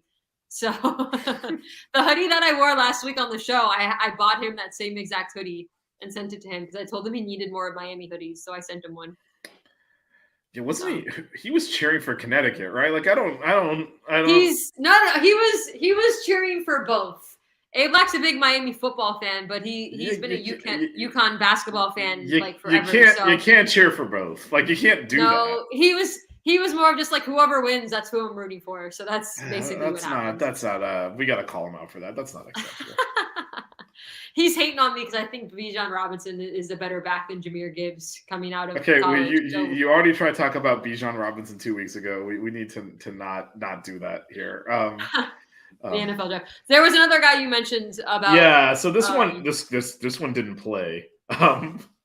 Yeah, but is transferring from Michigan again. Went in the portal yesterday, so there's no like a top any kind of. It's just like traits that he's looking at. Well, there's traits, from his high school eval basically. But it's Greg Glenn III, who is a kind of a stretch four. Was supposed to be coming out of high school. He can shoot. Needs to work a little bit on his post game, but is good in the high post and good attacking the rim off the dribble. That's his high school evaluation. He was projected as a P5 starter. Went to Michigan, played a grand total of 11 minutes last year. So not much you can do with that. The reason I wanted to bring him up is he is local. He's from Fort Lauderdale, right? Yeah. Well, it says Fort Lauderdale one place, Pompano Beach in another. It's probably Pompano Beach because it's the same. It's the same county. Yeah. He is from the land of Melissa. So the 954. There we go. I did notice that when we were all like exchanging phone numbers at the Final Four, that you can always tell. Now you can tell where someone's from the area code because you never change it. Yeah. So I grew up in Broward. I never changed. Yeah, because like Nate had a Dallas area code. I had a Miami one. You had a Broward one. Yeah. Oh yeah. Nate's another Cowboys fan. Yeah. To do like a Cowboys crossover pod or something, bring him on. Right. But you should come to Miami because the Cowboys play at the Dolphins next season. Yeah, I've never been to a pro NFL game. Isn't that? Oh, I went the last time. The last time I went to an NFL game was when the Cowboys played the Dolphins. It was actually the last. Well, it would be perfect if it's the same weekend as the Canes home game because then we can just tailgate 2 days in a row. I mean, I don't need an excuse to come down to Miami unless I'm doing something here. I'll come. But I'm saying like I don't have to take the tailgate stuff out of my car. Like literally just tailgate 2 days in a row. Yeah, the Dolphins one we would probably be in yellow a lot or something, right? Because we don't have. Yeah, to steal a parking pass with someone. To steal a parking pass with someone. The StubHub, you could probably get an overpriced one. But no, I'm saying. But the last telling my friends that are Dolphins fans, I'm like, I got to go to this game. Like, I haven't been to a pro game. I might as well. That's true. We should be able to get it off of someone. Maybe someone off the network. We got the whole Fins coverage. No, but we should. I mean, it'd be nice to have a fellow Cowboys fan. With unless I'm doing something up here, I don't need an excuse to go to Miami. Yeah. We got to talk long enough so Jazz gets back on the show. Yeah, the last, since we're in tangent land, the last pro football game I went to, definitely was the last one. Was actually the last time. I think it might have been the last time that the Cowboys played in Miami. And I've never been. It was Tony Romo's last win because the next game was when he got injured against Carolina and he never played again. So he'd come back from injury. So much potential. He'd come back from injury in that was game. Made of glass. He threw a touchdown to Des Bryant in that game. I saw Des Bryant's jersey is in my pile of ex-players that used to play for my team that either don't play or play somewhere else. It's with the pile of like my LeBron James Heat shirts and like a whole bunch of stuff that I'll wear once all these players are done. So. I'm going to show up on the show during football season with like a Micah Parsons jersey on. It's a Penn Stater. I might get some hate. It's a Penn Stater. I mean, I'll defend you on the Cowboys front, but... Should I wear my old school Michael Irvin jersey? I mean, that's the one I always wear because I'm just like, you know what? I can't... Well, I bring up Michael Parsons because it's the first time I've ever bought a defensive player's jersey. What happened to like? And then there was all these rumors on Twitter a few months ago that he was going to change his number, and I was really upset. But I don't think they were true. There were a lot of. I was like, do not do that. I just bought your jersey a few months ago. Like, please. A lot of Canes defenders on those Super Bowl teams. So there are definitely some retros to pick from because Jimmy Johnson basically brought half the Canes roster over there to win Super Bowl. So I need some more current Canes to get drafted to the Cowboys. I mean, that was the thing, man. I have an Alan Hearns jersey because I was like, wow, there's finally a Cane on the. I have an Alan Hearns jersey. Oh, I waited. I didn't buy that. Oh, I did, and I don't care. I don't regret it. My current Cowboys jerseys, I have a bunch of Emmitt Smith, Troy Aikman, and Michael Irvin ones. I actually think I have a Deion Sanders one too. I have a Des Bryant one, a Jason Witten one, and Michael Parsons. And then I have a Dak T-shirt. Yeah, I almost bought a Zeke jersey. I'm glad I didn't do that. Yeah, man, you just like the rival. You trying to get an Ohio State one to add to your Gator and Seminole. Well, no, I was just like, actually, I had said recently that if Pollard resigns with Dallas, I'm going to get his jersey because I love him, and they franchise tag him. So franchise doesn't count. I'll probably get his jersey, but then I'm worried like, oh, I'm going to get his jersey. They'll franchise tag him, and then after that, he'll go somewhere else. So I don't know. It's hard to do the current team. You kind of got to just go for the legends. Yeah, or you get a player that was just drafted like in the first round where they're going to be there for a few years. Yeah, but they might suck. Like you. Well, I waited a season before I bought a Michael Parsons jersey. I waited one season. Walking around a Bobby Carpenter jersey or something. Taco Charlton. I'm saying like our only miss in the last few years was drafting Taco over TJ. I mean, there's been more Jerry Jones. That's the only credit I can give him is that we've hit on a lot of good first rounders over the years. Well. So anyway, this is a Canes hoop spot, and we just got into the. I mean, this will go. People are gonna stop listening. Hey, look, we talked about Michael Irvin. We could talk about Jimmy. We can talk about Jimmy Jones. We can talk about Robert Smith. We can talk about Johnson. You're totally screwing up everybody's name. No, right, Jimmy Jones was a defensive lineman on the Hurricanes that played on the Cowboys. No, I also mentioned Jimmy Johnson earlier, but I'm telling you, if you go through those rosters. Because you say I'm picking defensive players because you said you didn't have any defensive player jerseys. I've never I've never. I was like, there's several Canes that were defensive players on those Super Bowl teams, so you should check it out and get a retro. No, I want like a Cane to get drafted there and play there because I would love to do like the half and half jersey where you have like half of it's like their Canes jersey and then half of it's the Cowboys jersey. That's not gonna. No, come on, man. That would look cool. That is not those colors don't work together. I know, but it would be cool. Don't judge. I have my own style. I am actively judging. Because you see my face, I am judging. Judge all you want. I don't care. I know you don't care, but I am. I'll wear it on the show. Next time I'm going to ask you what hoodie to wear and wear something completely different. Hey, that's a cool hoodie you're wearing, and I did pick it, and you know what? It's going to be the intro now, so you're going to be thanking me for years to come now. So Caneswear. It's a Caneswear exclusive. Actually, I don't know if it's an exclusive, but I did get it at Caneswear. It's an Adidas branded. I doubt it's exclusive. I don't think Adidas just has a direct pipeline to Caneswear. But that'd be nice though. Caneswear would get a lot of traffic. They get even more traffic if Adidas made. I gotta talk to them about becoming a sponsor because honestly, I mentioned them enough. They have actually sponsored the network, sponsored our show before and done giveaways with us. So next time I go in there, I'm gonna be like, you guys want to be a part of the Buckets pod? I mean, as Buckets sponsored as by named Caneswear. by Coach Katie Meier. I don't think we can officially say that as part of the name, but Buckets sponsored by Caneswear does work very nicely. The Buckets pod.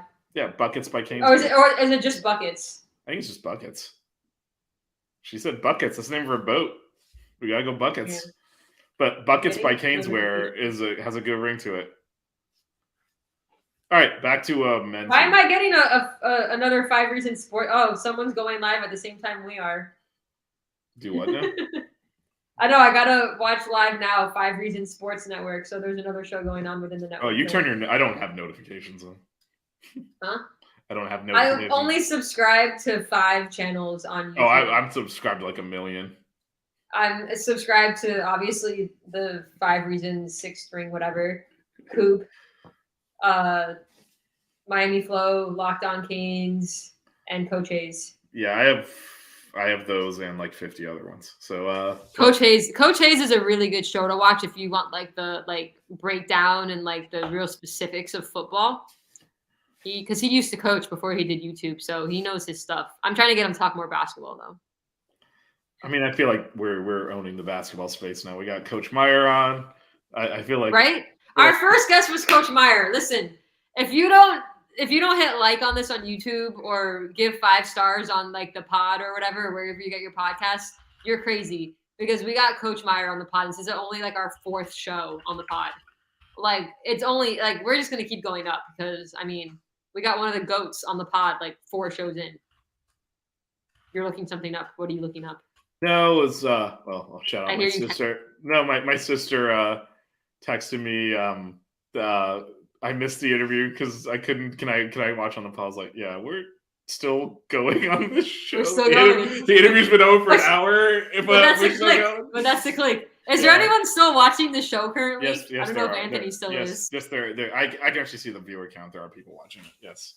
Oh, okay, good stuff. Yes, there are people that hung in there. Did we finish the men's discussion? Because we went way off on the Cowboys and stuff for some reason. No, because we talked about Tyron and the guy from Michigan. Was there anybody else that you saw in the transfer portal? That I mean, I guess why don't we do a little macro view here and how? So last week we talked about how like Norchad and Nigel didn't commit till the end of April.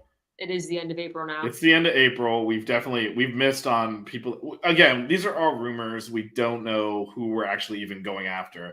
Even a kid naming a top 5 might not mean that we actually are even trying to get the kid too. So you got to think about that. Did you see that interview by Coach L recently? I think it may have been yesterday or today, where he was talking about like NIL and like kids kind of like lying about it and like including Miami in their list. I actually didn't even think about that until he mentioned it, but he's trying to get a bigger bag out of someone say Miami's interested at this point. Even if Miami's not interested, that's interesting. And then that's a bridge you're burning by doing that though.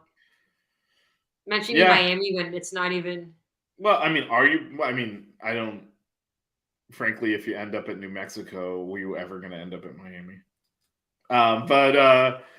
I liked him. All right. Yeah. No. I'm not. Look, more power to him. Watch me play New Mexico in the tournament next year or something crazy. Oh man. Hopefully, I'm not eating all these words at that point. But then Keyshawn George, like we no clue that was happening. So I guess how worried are you right now at the current? Because I'll be honest, like I expected some movement at this point. I mean, I'm not worried. I'd say I'm more disappointed because like there's a few obviously players that we were tied to that we didn't get. But I was telling you this earlier. Like I had never even heard of Norchad Omier until he committed to Miami. So there's a lot of things that are going on behind the scenes that we don't know about. There could be players that Coach L is talking to, or maybe even has like a silent commit from, and it just hasn't been announced yet. Coach L has proven over and over again that he knows how to develop. He knows how to work the transfer portal. He knows how to recruit. Don't worry about it. We're gonna get people. Even if it's not Cleveland, he's gonna bring guys in. Look what Norchad Omier came from Arkansas State. He did not come from a power school. So if we land some players that you've never heard of that are coming from smaller schools, you got to remember Norchad came from Arkansas State. Jordan Miller came from George Mason. Like, just because they're not coming from like a Michigan or a Duke or something like that doesn't mean they're not going to turn into great players for Miami. So chill out, let Coach L do his thing, and I think we will be just fine next year. Yeah, and not just, you mentioned Norchad, like the only transfer we've ever really got that was like a known quantity was Nigel. Everything else was like, who's that? Like Jordan Miller wasn't. Yeah. No, we weren't like, oh my God, we got Jordan Miller. Like it was only after the fact. I think it was like it was like a few games into his first year. It's like, this kid's awesome. What the hell? Yeah. Because I don't think we knew what to expect. That's what people got to realize. It's now that we've made the Elite Eight, then we made the Final Four the next year. I think these hoops fans that are maybe newer to the program than what we've been following for years and years are expecting like these huge names because we got Nigel Pack last year, which was a big deal and all this stuff. They don't need to come from a flashy school to make the impact that players like Miller have and Norchad have. Coach L knows how to coach. He knows how to coach, and he knows how to identify the right fit. I think he knows how to relate to the players. I know he's like 72 years old, but like if you watch interviews of the players talk about Coach L, they absolutely love him. And then and then listening to Coach Meier talk about how some of the players on the team were talking to some of the players that are coming in, some of the transfers, telling them how great the program is, how much you want to come here. I wouldn't be surprised if current players on the men's team do the same thing. Like you can't not watch Coach L interact with his team and interact in interviews with the media and not love that man and how he coaches and see how he's developed players. None of these players that have come in were high recruits coming out of high school. Actually, I think Harlan Beverly might have been our highest recruit, like highest ranked recruit out of all the players on our team coming out of high school. I thought I saw that stat somewhere. I could be wrong though. Zay was a big time recruit. Was he? Yeah. Okay, so maybe Zay was higher, but look what he's been able to do with the players that he's brought in as far as development and transfer players. Like anyone who's concerned about it needs to chill out because L's going to do his thing and he's going to get guys and we'll make another run next year. I have no doubt about it. Yeah, and I guess the other thing is, I mean, I'm sure I'm missing people, but I can't remember us taking a transfer that like didn't fit.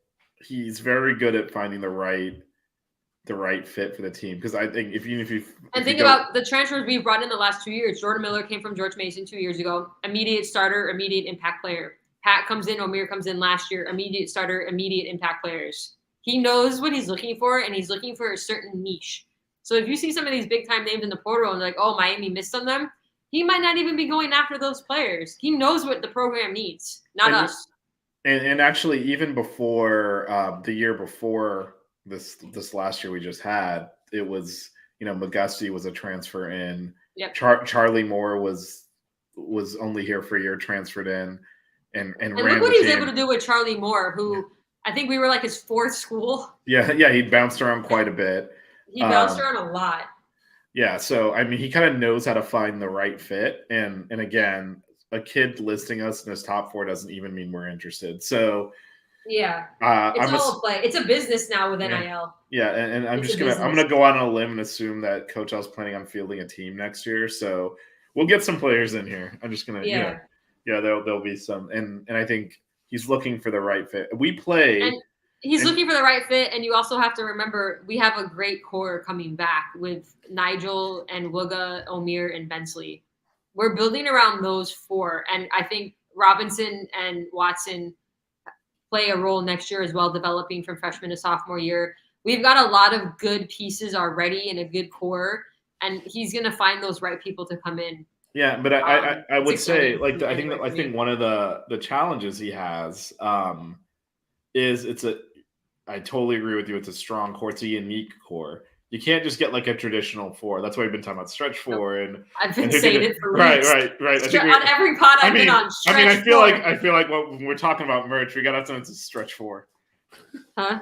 Yeah. You gotta get merch that's a stretch 4 on it or something. Sorry, I'm like a broken record, but that's what we need. No, but I mean, the reason we need that is because that's what you need to play next to Norchad. So we love Norchad. He's a rebounding machine. He scores in the paint. He handles the ball. He does all sorts of stuff. At the end of the day, he's also still a 6'7" center that needs room to operate. And if you put a traditional 4 next to him, it's going to crowd the court up. So it has to be a stretch 4. So and that's why Miller was so good. I mean, he did stretch the floor. He didn't shoot as many threes as maybe he could have just because of all the other shooters we had. But he can stretch the floor, and he was very athletic. And we need something similar, even a guy that maybe can even shoot the 3 even better. Right. And so that's another reason why we're being deliberate with who. Mm-hmm. You can't just get who's the best 4. Let me plug him in. That's not going to work. Nope. And also it's the same thing with the shooting guard position. You can't just plug in.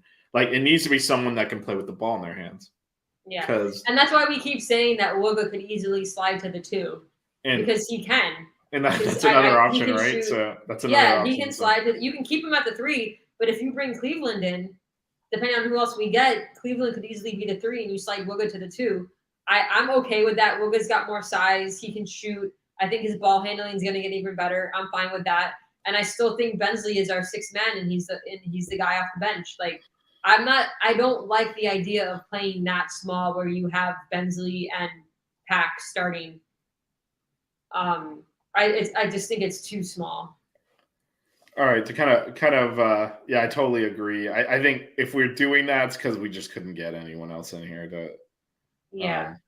And What is your probability guess on Cleveland coming to Miami? Like, you know how they have the crystal balls and they put like medium 60%, whatever. You could cop out and say 33.3, but you know what? Oh, because we're 1 of 3? Yeah, that's a cop out. I think he's gonna come here. You do? Yeah. Give a percent. 80. Wow. We'll have to clip that after his commitment. Either way, we have no problem. We have no problem laughing at ourselves. I'll post a clip on Twitter and see what people say. But I won't tag Matthew Cleveland. I'm not about tagging recruits. Yeah, I have no problem making fun of myself. So if it goes the other way, we can clip it. Either way. I'm the exact opposite. I don't think he comes to Miami, and it's mainly because of the whole rivalry in the same conference thing. I want him to come to Miami. I just don't think it happens. I think there's something to be said on the fact that Auburn is his last visit. So my thinking on that totally could be the case. He might, commit from Auburn's campus, to be honest, right? I mean, that could definitely happen. I just think if the rivalry stuff and the conference stuff was a hang up, we wouldn't have made his top 3. So I feel like that unless he's trolling us. Or unless he's NILing us, right? Not even really trolling us, just like, I'll get a bigger bag. Well, again, as Coach L said, if you say you're in it with Miami, then they think they have to give you a bigger bag. So, unless he's using us in that way. But I don't think, again, I don't know that we make his top. Because you remember when he listened after all this, watch him commit to Mizzou. I mean, they never recovered from hiring Frank Haith like we did. We recovered, they didn't. But we had a really good year that second year. I know, and they lost in the first round of the tournament. But they got upset. They're 2-15, I think, or is it 3-14, something like that. But they were like a 1 or 2 seed. Yeah, they lost in the first round. Yeah, it was either 2-15 or a 3. I mean, typical. We didn't get anywhere near no 2 seed. What are we talking about? He went 500 in the ACC once, and but he probably did that with the talent that was already there from. Yeah, no, for sure he did, and then he got them on probation. But then Coach L did a Sweet 16 run and double dipped the ACC with his players. So some of it was like, how many of those players did Coach L? Because like Kaji was his, right? Larkin was his, but like Julian Gamble, Reggie Johnson, Durant Scott. McKinney Jones was Coach L, I think. Was it? A lot of them were Hates kids. Ryan Brown. All right, this is a topic for next week when we do some looking into this. Well, when are we going to do the box episode, the box of crap? I mean, I think the box of crap episode, the reminiscing on how Haith transitioned to Coach L, is probably more in the offseason. We still got to fill this roster up. There are going to be some dog days of summer where there's like nothing. Are you actually going to name that pod the box of crap? I am now. Like, actually, no. I'm gonna name it Melissa's Box of Crap. Melissa goes through Melissa's box of crap. I'm gonna name it Melissa's Box of Crap. Yes, I am. Yeah, but that's gonna be a pod where people need to actually watch it on YouTube because I'm going through a box of crap. Like, you actually need to see it. Yeah, we can do some visual. I also need to clean up my room because I don't want to drag that whole box out into my living room. We can do some visual descriptions. We might have to. I might have to change the location of where I stream from. Well, because it's a big box of crap. I don't really want to drag it into the living room when I can just go through it where it already sits and then put it all back. It's just more of efficiency for me than anything else. We'll figure that out. Because all anybody ever sees is my t-shirt blanket on my couch every pod. Miami alumni. That Vish just realized I flip back and forth because there's. I mean, I'm not like reading all the t-shirts. Yeah. I'm going to make a basketball one eventually. I have a lot of shirts now for basketball postseason, so Except obviously this one won't get on the next one because it's there. I mean, that's not. Oh yeah, that is region. Wait, no, that's This right. one. They gave this out when we clinched the regular season. They had this on all the seats at the Watsco. When it was the Buck, like the game we clinched, they gave it out to everybody. So it was like a large. So I was never gonna wear it. So it was huge. Well, I mean, But we went into sizing last show. Yes. I think we're in repeats now. What is happening? But anyway, the box of crap. We'll talk about maybe Frank Haith at some point. I think those are off-season things because I mean, we're in the off-season now, but there's still stuff happening. Like when it gets to the hoops content is going to kind of die a little bit once we kind of fill out the team because there's not going to be a lot to talk about. But I know we might be able to keep these shows. Wait till next season. Wait till next season when hoops and football is going on at the same time. There's going to be a lot of like, holy shit. Sorry for cussing. We're gonna have to like end these earlier to make the games. Oh, like basketball games? Yeah, like there's a 7 o'clock tip. We're gonna have to control ourselves a little bit. Yeah, I might have to stream from the parking lot. Oh, I mean, you know what? We might have to do some live hits from like the Watsco and stuff. Anyway, do a quick 5-minute pod from the bleachers. From the seats. I mean. We'll talk offline. We can do some stuff though. All right, I think we've been around the Canes world. What do you think? Well, that was enough tangential stuff that you can make a pod out of it. I can make a pod out of anything. Jazz never rejoined us. He did not rejoin us. He hopefully he survived the gym. I'm sure he did. I think it's funny that he actually joined. I didn't think he was going to. I just threw it out there just for shits and giggles, but he actually. Yep. So stay tuned for the Melissa's Box of Crap episode. Yeah, when you get to like July, there's like nothing happening. So because even like if you think about it, right, we're still filling out the roster. That's probably going to go on for another month, maybe. Then so we can talk a lot of rumors about transfers and stuff, but once all that's done, when the portal closes, there's not going to be a lot to talk about. Then the NBA draft comes around though, and we can see where see how Jordan and Zay did. And where that's they in ended June. up. That's in June, I think. Yeah, I think so. So there's some stuff, but then Box of Crap is sometime over the summer. Yes. And then the Heat play tomorrow night, and again, I'm at work. It's good luck. Every time the Heat play and they win, I'm always at work. So I guess I should continue that trend. I'm a Mavericks fan. I don't care. I'm propping up this network now because yesterday on the show, you could see Blue was looking up at his TV. Jazz was looking out to the corner. I'm I guess I'm running the show now because you guys are just watching the Heat game. I was at work and we had it on in the office, and I was downstairs seeing a patient, and one of the nurse practitioners texted me. He's like, "Get up here now!" So you're fine. You're fine. I ran. I'm like, "What's going on?" He's like, "The Heat took the lead." He's like, "Jimmy has 50 plus points or something insane," and so then we lost the last 2 minutes of the game, but. So I kept checking the score, and we were down 8, down 12, and I was like, oh, dang it. The only person playing is Jimmy, but apparently all we need is playoff Jimmy, and we do well, so I don't know. We can score 56. We got three chances now to close it out, so hopefully we do that, and no one else gets injured because we're running out of people. Depot, man. Victor, go back for Oladipo, bro. I know we shouldn't get into the Miami Heat, but it's sad. There are plenty of Heat shows on this network for those that want to. But this is a basketball show. I know it's a hoops basketball show, but I can still express my pain. This is buckets. I can still express my pain for Victor Oladipo. Yeah, I mean, if you can talk about Micah Parsons, you can certainly talk about Victor Oladipo. Well, you're a Cowboys fan, so why can't I talk about Micah Parsons? I mean, yes, I am a Cowboys fan, but I mean, I don't. This is, I guess something. Oh wait, not allowed to mention Penn State because of their defensive coordinator.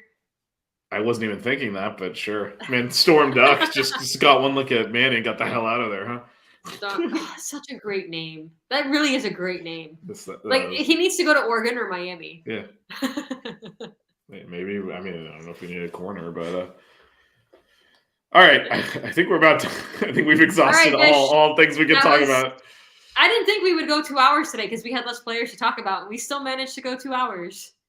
It is our target at this point. I do like your shirt though. I will say. I like it. I like the Canes wear. Yes. You have to clip some of these Caneswear things and just send it to them. Be like, I've got to clip this podcast up 50. I'm going to be up all night again. I can't help you there. I'm just here to co-host. I'm just here so you have somebody to talk to. Yeah, I mean, I could have talked to Katie Meier, but then after that, what would you have done for the other hour and 40 minutes? I mean, I would have ended the show and been like, or the last two shows. I would have ended the show. You love having me here. I mean, I'm a fresh face. It's nice to have a female. So on the Canes network. We've been through this. I don't need to like read direct messages or text to you, but I don't have you here. This is your show. Yeah, I know. It's our show. It's our show. It is our show. And when I don't know that Matt's gonna last 2 hours with us if we have no, but I mean, but he won't do the women's stuff anyways. We knew the women's stuff and then bring him in. He won't do the women's stuff. He doesn't follow the women's team. So slacker. No, like if we were gonna if you were off on Wednesday. You know what? He is a slacker because he wore a Nike Miami Hurricanes shirt to I mean, is that slacker or is that like I'm wearing this old ass shirt? Because no, I don't wear listen, when Miami switched to Adidas, so did I.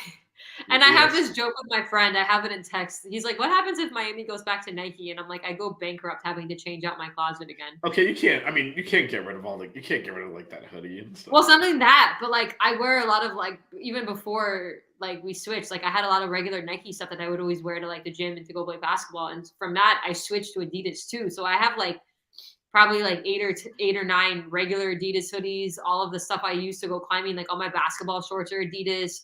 Regular Adidas t-shirts. I think at this point, all right. I just got a new pair of NMDs that I wear to work. Like, I mean, I totally switched to Adidas. So if we go back to Nike, I'm like, I think you just, I think you just say, you know what, new gear Nike, I'm keeping the whole stuff. I'm just going to have to merge the two. Because I still have some Nike stuff that I also like I have a pair of. Go ahead, sorry. Matt's an accountant, and he can explain to you how dumb it would be to throw your crap out and switch to Nike. No, it would. I honestly, like, when we switched to Adidas, I was really mad. But I will say, I won't wear anything. Like, when I go on vacation, because I go to, like, theme parks and stuff a lot, I live in my Ultra Boost, man. Those things are so comfortable as far as, like, not, like, I don't leave limping because I have such horrible knees. Like, I swear by Ultra Boost. Even, like, now, like, if we went back to Nike, I'd still wear Ultra Boost because those things are mad comfortable. And this isn't, like, trying to plug for Adidas, but Ultra Boosts are the best, man. I love them. This isn't a plug for Adidas, but if you want to sponsor us, we will take your money. Yeah. Well, it's funny. I posted a bunch of pictures when I went on vacation a couple years ago, like on Facebook, and someone was like, "Is this an ad for Adidas?" And I was like, "No, it's not. I just have a lot of Adidas clothes." But no, I swear, if you do, like, if you go to, like, because I go to Disney and Universal a lot, if you are walking a lot, or like even like my job too, Ultra Boosts are the best for your joints, man. I swear by them. They're so comfortable, and my knees don't hurt nearly as much as they used to. I'm like an old lady now, but Ultra Boosts are the best. I love them. There you go, Adidas. There's an ad for you. You're getting emotional there. Wow. I love Ultra Boosts are the best, man. I honestly, I was like, why would anyone wear these? They're so bulky, but like they've changed them up a bit, and they're mad comfortable for the joints. So if you're looking for a good shoe for exercise and running, try Boosts. Love them. I actually tried running in them. They didn't work for me. It's different. I don't know. I love them. They work. I wear them. I wear them out like casually. They're comfortable. I agree with that. But for running, I couldn't run well in them, so I had to use something else. But I love them. I have like they released an all black pair a couple of years ago, and I'm already on like my 3rd pair of them because I wear them out so quickly, and I just buy the same shoe. Yeah, I tried to run in them. It just didn't happen for me. But anyway, I won't mention alternate brands because we're trying to get that Adidas sponsorship. So. Just Adidas. Yeah. NMDs, all right. I just got a new pair. They're V3 NMDs. 5. I think you showed them on the show last week. Did I? I don't know. Does that timeline add up? I feel like I've seen it. Anyway, what are we doing? No, I don't think I had them yet, unless I showed you a picture of them, and it might have been off air. I don't think I showed them on the show. At this point, I can't even tell anymore. All right, I think we're about done here. I was trying to make sure it went 2 hours, so now we're at the end. It doesn't need to go 2 hours. There's nothing that. Well, now you have a good 45 minutes of tangential stuff. Oh man, we just talked about shoes for 10 minutes. I gotta figure out another name for it this week. Anyway, we'll figure we can ask Coach Meier. But since she's naming everything, call the Katie Meier stuff buckets. I mean, yeah. I mean, I'll figure that out. Yeah. All right. I think we've pretty much covered anything. Is anyone still watching this at this point? There are still people watching this, and I don't know why. But appreciate all of you. There are still people watching this. Appreciate all of you that are watching this live that probably tuned in just to watch Katie Meier, and for whatever reason, you love to hear us. We got a lot of we missed Katie Meier. It was a little early. She did because realistically, Melissa and I started 6, but the traffic picks up closer to 7. So, yeah. So if we could have brought her in later, we would have. But she had a commitment. I think Edward is watching because he just texted me that I'm an old lady. I mean, the delay on these things. He didn't even put it in the chat. He text messaged me it. Oh, okay. Yeah, but he still sees I am an old lady. Listen, I just turned 37 like 2 weeks ago, so I am old. No comment for me. Actually, everyone knows our ages because we talked about last week about what years we graduated from Miami. So yeah, but that involves math too. So we don't give them too much credit. Well, you graduated in 03 and I graduated in 08, so I think people can figure it out. Like I said, that involves math. I mean, yes. I mean, that they can tell like I'm gray, so yes, they can tell I'm old. So no, I still hide the gray. I'm still hiding the grays pretty much. So no, all right, guys. I am. Anyway, let's. If you're still listening, to this verbal diarrhea, thank you.